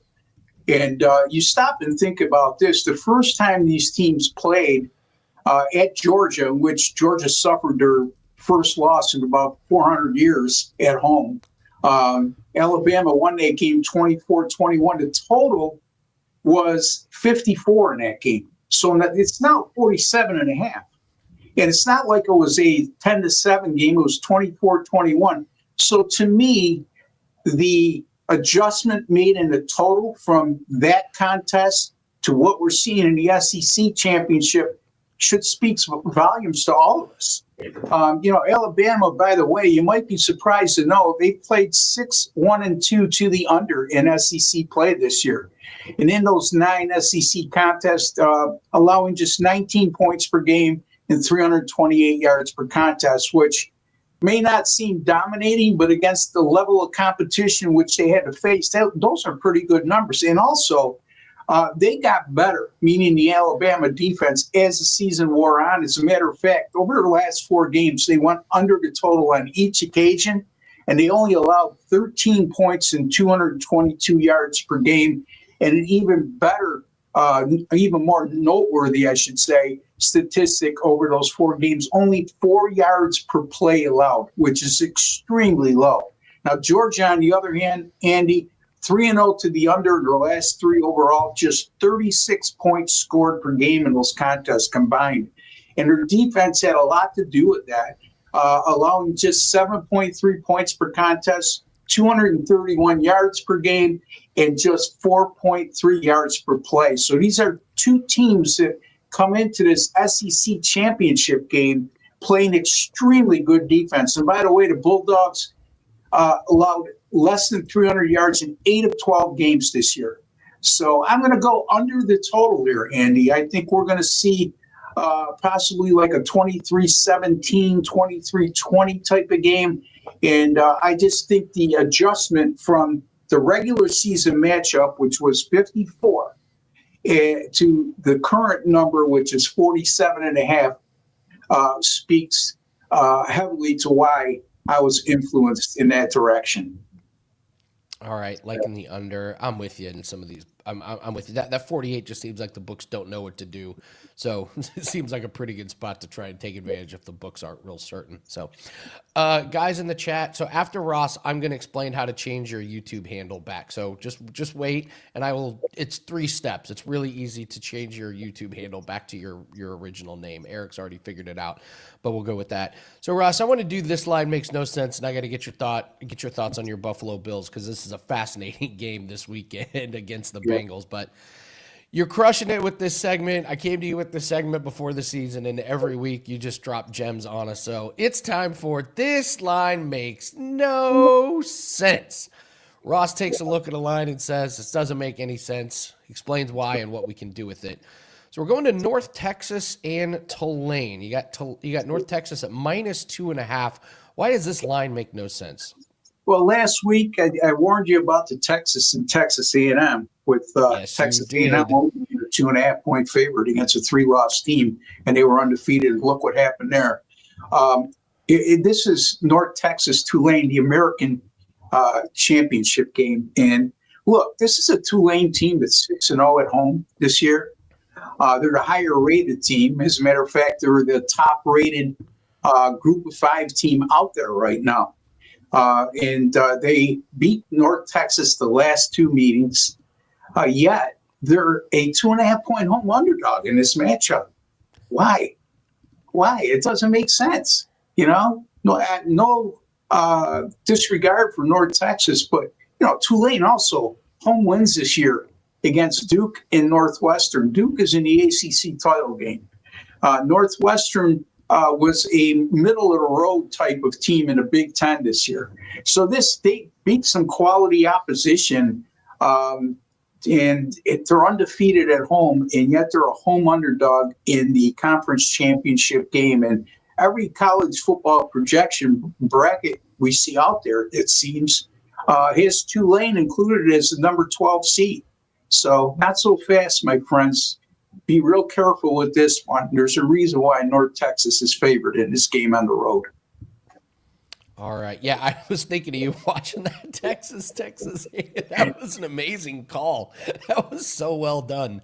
But listen, there's a lot of value when there's a line that doesn't make any sense, and we can take advantage of it. So I want to talk your Bills and your Bengals, because all of a sudden your Bills now face a Bengals team that has a chance in their division. I can't believe it.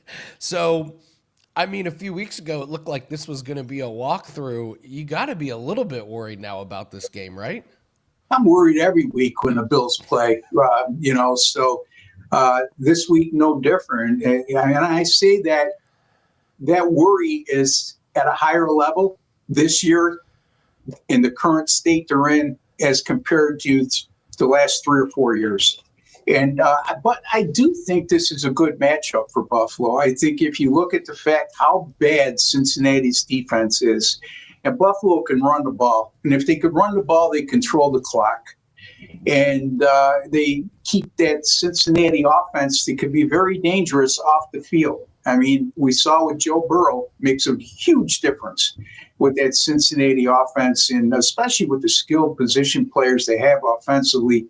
But I just think this, again, last week against Pittsburgh was a good matchup for them because Pittsburgh doesn't threaten you on the ground, and also has not put up good offensive numbers. And if you're going to beat Buffalo, you have to be a good offensive team. You could expose that defense. Cincinnati, again, not a good running team, Andy, in my estimation. The statistics will bear that out. And that usually favors Buffalo in those types of matchups because teams that struggle to run the ball usually have a difficult time against the Bills' defense. Yeah, I'm with you. I have Joe Burrow in a fantasy league, and I didn't think I would see him start. Now all of a sudden, I'm excited to be playing him as we close down. I mean, again, if they're playing from behind, they're going to be pass heavy. I think they'll struggle to run the ball like they have all year long, and that's against a poor Buffalo run defense. But you saw that poor Buffalo run defense against a team that's been struggling to run the ball last week, which was the Pittsburgh Steelers, and they clamped down. So I would like him as a fantasy pick this week. I could very easily see him go over 300 yards passing in this game. Let's go. Talking my language. All right, we're running a college football bowl special. And Ross, this has been your sweet spot here. Last 3 years, incredible success, and you also get the championship games as well as the bowls. It's only $149. Wanted to talk about this because Ross is one of the guys that you should really look hard at investing with. So Ross, tell us about this bowl package and what people can expect during bowl season from you. Well, let's start with this. College football, number 2 this year right now, number 1 last year, number 2 in 2023. Over the last 3 seasons, I've made a net profit in college football of over 124 units. Let's look at the bowl picture. Postseason plays, championship, conference championship games, and bowl games, and playoff games. Over the last 3 years, Andy, 13-8, 13-7, and 14-6. That's 40-21. That's 66%. And up 64 units of net profit the last 3 college football postseasons. So not only am I killing it during regular season play, I really amp it up during the postseason as well.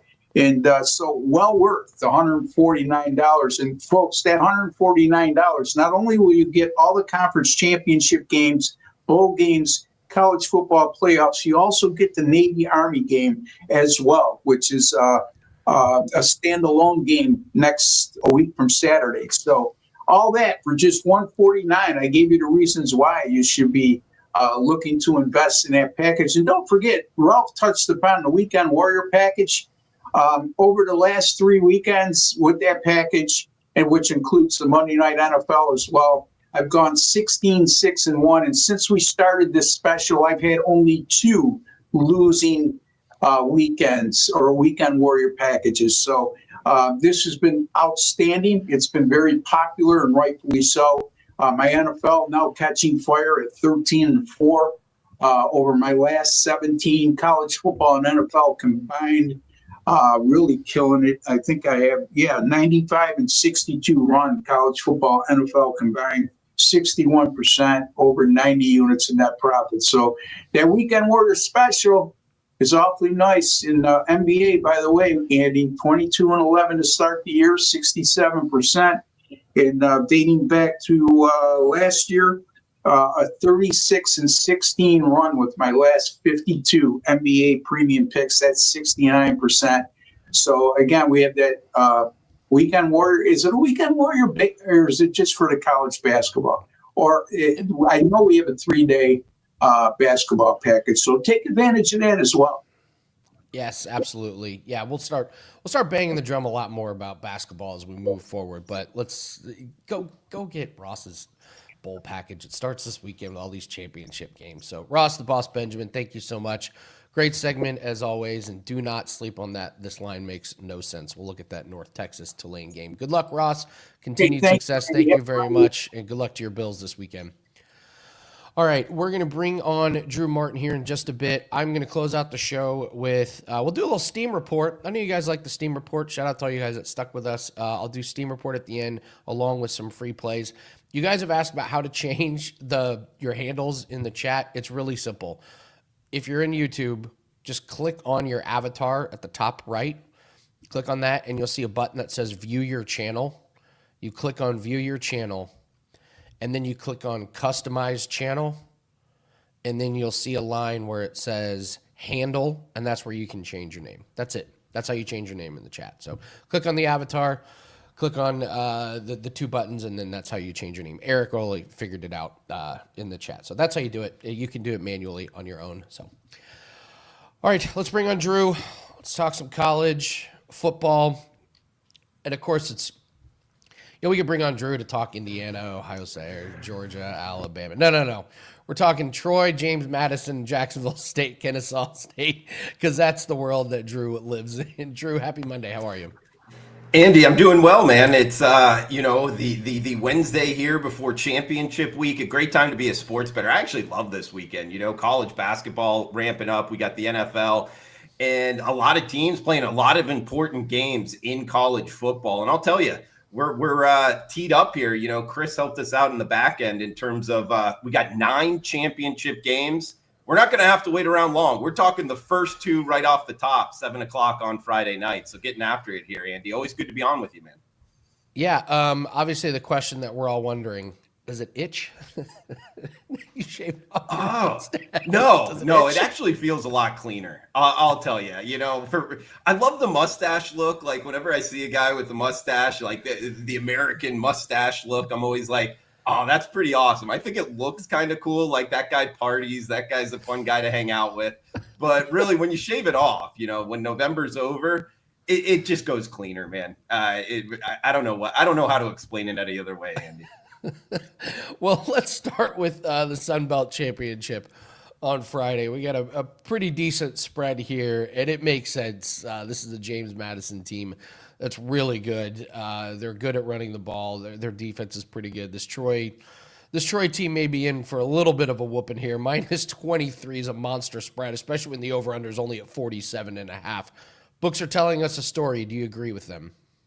Yeah, I mean, to your point on just the spread in total, it always makes it a little bit tricky when the spread is, pretty much half the total. It makes it kind of a difficult handicap, but you can see why. JMU sitting at 11-1, they got college football playoff aspirations here. It's going to be tough for them to make it in. It's not impossible. If they absolutely blow out Troy, they might have a shot to get in.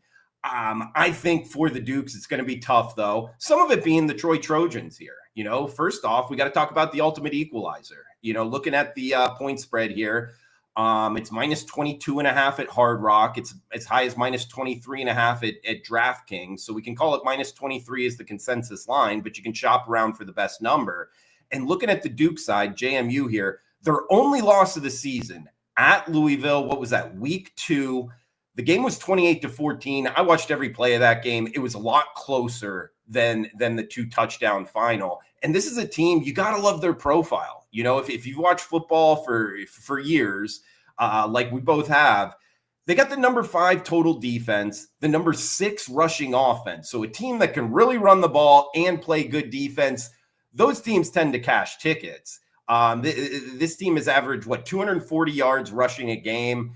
And over the last 6 games, yes, they're 6-0, but they've almost 3-1 outscored their opponent. 291 points scored, only 110 points given up the last half of the season. So this is a tough team to go against. Now, bringing up the ultimate equalizer, this is a big point spread, and JMU has somewhat of a quote-unquote lame duck head coach situation. Bob Chesney took the head coaching job at UCLA. However, not like Lane Kiffin leaving. He did not get all the fanfare, the media attention. He's also coaching this team in the championship game, possibly if they make the college football playoff. Again, an outside shot. He would continue coaching them as well. He's a great coach here.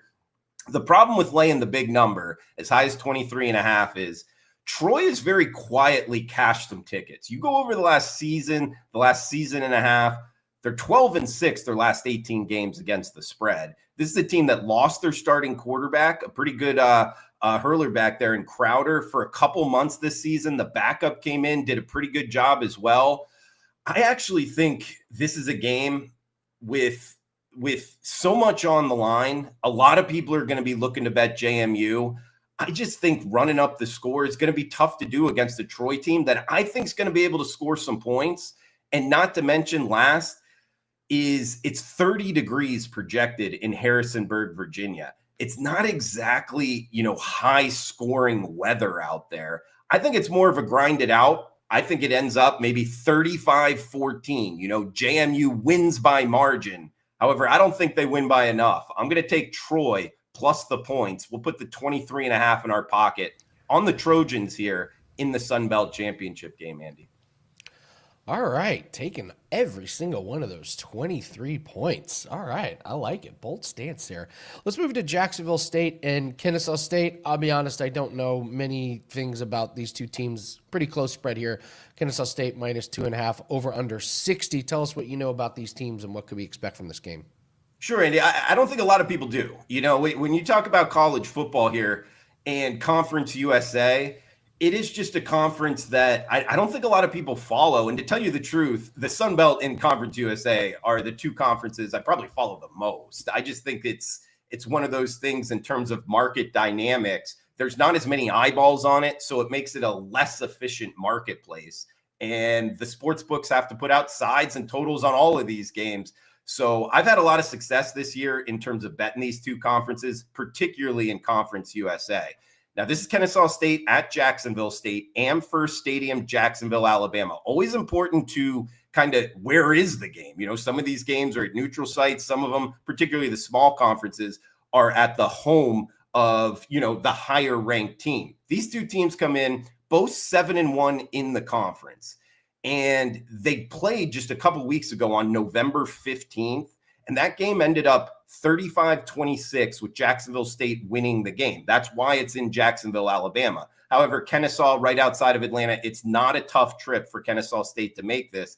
And Jerry Mack has done a great job with Kennesaw State, kind of quietly. You know, they're kind of a suburb of Atlanta. And it's almost one of these things. I talked about it last week on Drew's Daily Diamond Show on the WagerTalk YouTube channel, in terms of they've done a great job of recruiting these kids in this area of the country. Like if you're not signing with Alabama or Georgia or Auburn or one of the ACC schools, something like that, or a Big Ten team doesn't come and poach you out of here.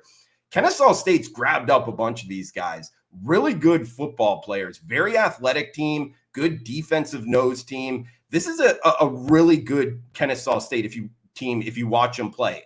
Just look at their schedule. The first two games of the season, they lost to Wake Forest by 1 point. They lost to Indiana as well, and they've won 9 of 10 games since. I already talked about them losing to Jacksonville State. However, if you look under the hood there, Kennesaw State outgained Jacksonville State. They put up 580 yards of offense in that game. There's actually over 1,100 yards total. So you could look towards the total in this game over 60. I'm going side, though. Because, again, the weather, check the weather here, guys, for these outdoor games. It's mid-40s. There's rain forecasted. That's what's going to keep me off the over. But you go back to that first game, Kennesaw State quarterback Odom, he's a dual threat guy. He can run around. He had 3 interceptions. They lost the turnover battle, -3. I think that was the difference in the game. I don't necessarily think that happens again. And this is a Jacksonville State team that, yes, obviously making it to the Conference USA championship game, a good season overall, you know, just a year or two after Rich Rod leaves. Charles Kelly's done a great job here, but they've played 5 straight games, single-digit outcomes. And actually 9 of the 11 games they played this season against FBS competition, 9 of 11, 10 points or less in the final score. So they've played a lot of close competition games to get here. Again, guys, I go back to the mid-40s, rain in the forecast. Kennesaw State is the better athletic team under a field goal. I think Kennesaw State wins the Conference USA championship game. I think they do so by more than a field goal. So we're going to go Kennesaw State here, -2.5 on the Owls. -2.5 on Kennesaw State. Oh, wow. Oh, you didn't tell me there were sound effects involved in your picks today. All right, next week, give Drew some really insane mascots that he has to try and make some sounds for. You open Pandora's box with that one, Drew. We got you covered, man. Yeah, it's really just the owl thing, though, Andy. I don't want to get set up for failure here. I mean, the owl is a great animal, and if you've ever heard him at night making that sound, it's pretty cool. We have where we live on a lake, and we have a couple owls, and they are insanely cool to listen to. Like, they are really, really cool. So, all right. Well, Drew, here's the thing. We have a very good chat, and we have a very good comment section. Comment below a mascot that you want to hear Drew try and do a sound effect next week, and we'll see if we can give him a breakdown. I'm going to come up with a good one for you. So comment below what's a mascot we want to hear Drew do the sound effect for. So he's giving you one dog and one favorite for today. Drew, I know that you've got bowl games, but you also have a 5% best bet that's coming up very soon. So tell us about that and what people can expect from your plays in bowl season. Yeah, another conference that I follow really closely, the MAC conference. And, if you go over all of the college football conferences and you rank them kind of bottom to top, I would probably go MAC conference as the bottom, Conference USA is the kind of second to bottom. And then there's really a wide range until the next conference. So sometimes, the MAC conference, Conference USA, that's really where I focus on to get that inefficiency. And sure enough, the 5% max limit. is in the MAC championship game going early on Saturday. So got that up and available. We'll have some more plays in college football, NFL as well, and college basketball getting going as well this week. So yeah, great time to get. I heard you talking before about different specials up and available. So if you're looking for the discounts, multiple plays for multiple days, that's probably the way to go. So yeah, Andy, it's been a great run, since early September, hitting over 60%. So just keep grinding away here, finding winners, man. And again, championship weekend with so many sports going on. Great time to be a sports bettor. All right. I mean, they're already coming in. Gamecocks. We got some really good ones. I'd have to practice a little bit, but the Gamecock one would be good. Drew Martin, thank you so much for joining us on Wednesdays. Absolutely fantastic edition, giving you all the college football breakdowns. And yes, he's got a 5% best bet that comes up later this week. Thank you very much, Drew. Good luck on that 5%. Let's keep cashing and continued run in the MAC conference. So, all right. The Gauchos. Well, what is a gaucho? This is what we need. We need mascots that Drew has to Google. Yeah. I'm not sure I've ever seen one or heard one, so that one would be tough. I don't know if I've ever interacted with a gaucho. I probably have and just didn't know it. So yeah, I'll work on some, Andy. Next week we'll get them going out here, man. But yeah, as always, thanks for having me, man. Cash some tickets. Thanks very much, Drew. Really, really appreciate it. That was the Gauchos. All right, you guys are off and running. Give Drew a mascot in the comment section that he's got to do an imitation for next week. So, yes, Weekend Warrior is up the $49 for NFL and college football. Bull season is up $149. Get that locked in now. That way, anybody that's got plays for this weekend, I mean, $149, you can just grab that and get Drew locked in, and you get a 5% play to start off this weekend, and then you get the rest of the bowl season. So really, really good specials.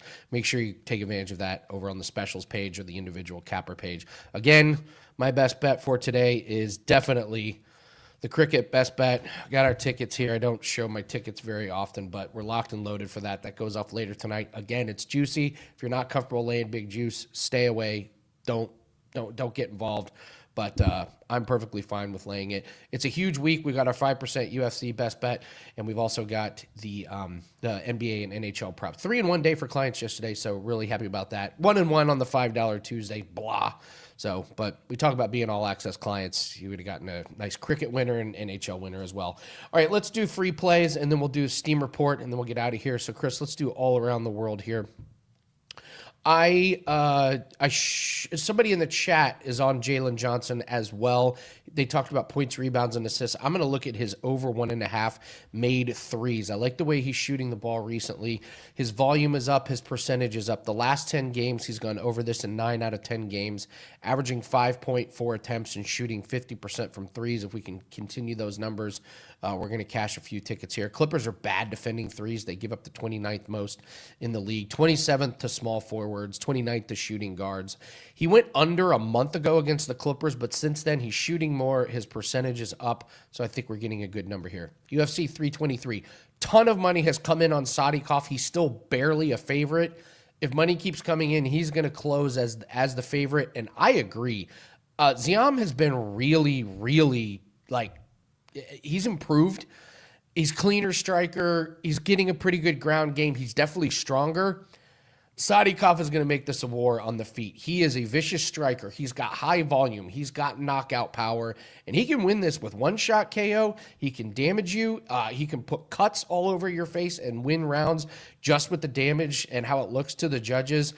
I like Ziam. I just think he's going to be undermatched here, or overmatched on the feet here. So I like Sadikov a lot. I think he comes in ready to go, and I think he sparks Ziam early and kind of throws Ziam off. So, again, don't be surprised if this thing closes with Sadikov as a favorite. It was plus 160 a week ago. We're already at plus 110, and I agree with the line move. And then this comes off of the WagerTalk free picks page here. Cavaliers, Blazers. Ronald Kabang did the write-up here. Blazers plus 10. Cavs are not 100% healthy, and this is their 4th game in 6 nights. The Blazers, they have a high pace, 3rd highest pace team. They're top 10 in rebounding. And here's the thing. The Cavaliers opened up the season talking about how we overextended ourselves in the regular season. We want to win, we want to get a good seed, but we want to be ready for the playoffs. And what you're seeing is they're not covering a lot of spreads. Cavs are 7-15 ATS, 3-9 ATS at home, and the Blazers are 4-0 ATS on second legs of back-to-back. So the Cavs are winning, not necessarily covering these big margins. Jared Allen continues to be out. So look at the Blazers plus 10. Cavs win, maybe don't cover. All right, let's do Steam Report because we do have some movement here on some of the games. And I'm going to go to football here. Money has definitely come in on Dallas. If you want to take Dallas, you're going to have to get on that ASAP because I'm assuming 2.5s are going to start coming up. A little bit of money on the over, but it's a primetime game. Obviously, we're going to see money coming in on the over. So the Lions opened up as a big favorite. It's been nonstop Dallas money. Moving to, the little, Drew did a good job with Troy James Madison, North Texas Tulane, UNLV, Boise State. If you want to get on Boise State, you got to get on it ASAP. You've already missed the move through the number of 3. Then they've gobbled up 3.5s. They're already on to 4s, and there might be some 4.5s popping up. So if you want Boise State, you're going to have to get on them real quick. Otherwise, you're going to miss the move completely. A little bit of money coming in on Texas Tech, a little bit of money on the under in that game. Not much in Miami, Western Michigan. Duke, Virginia, this has moved through the key number of 3. So if you are wanting to bet on Duke, you can grab those 3.5s. If you wanted to bet on Virginia, you've missed the line move. And it looks like that line is steady holding at 3.5. And then money's coming in on Indiana. So this is interesting. If you're wanting to bet Ohio State, wait till before kickoff and you may get a better number. A little bit of money on the under in that one. And then a little bit of money on Jackson State against Prairie View.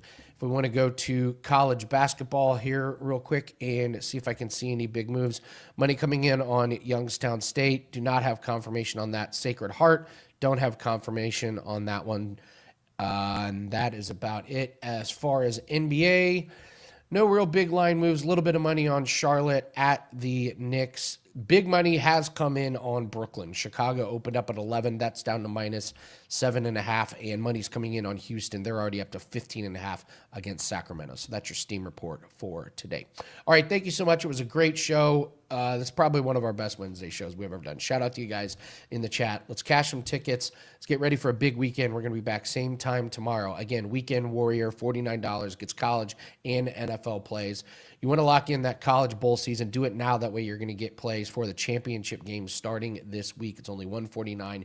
Pick your favorite handicapper and you get all plays for $149. Thank you so much for watching. Hit the like button, leave a comment.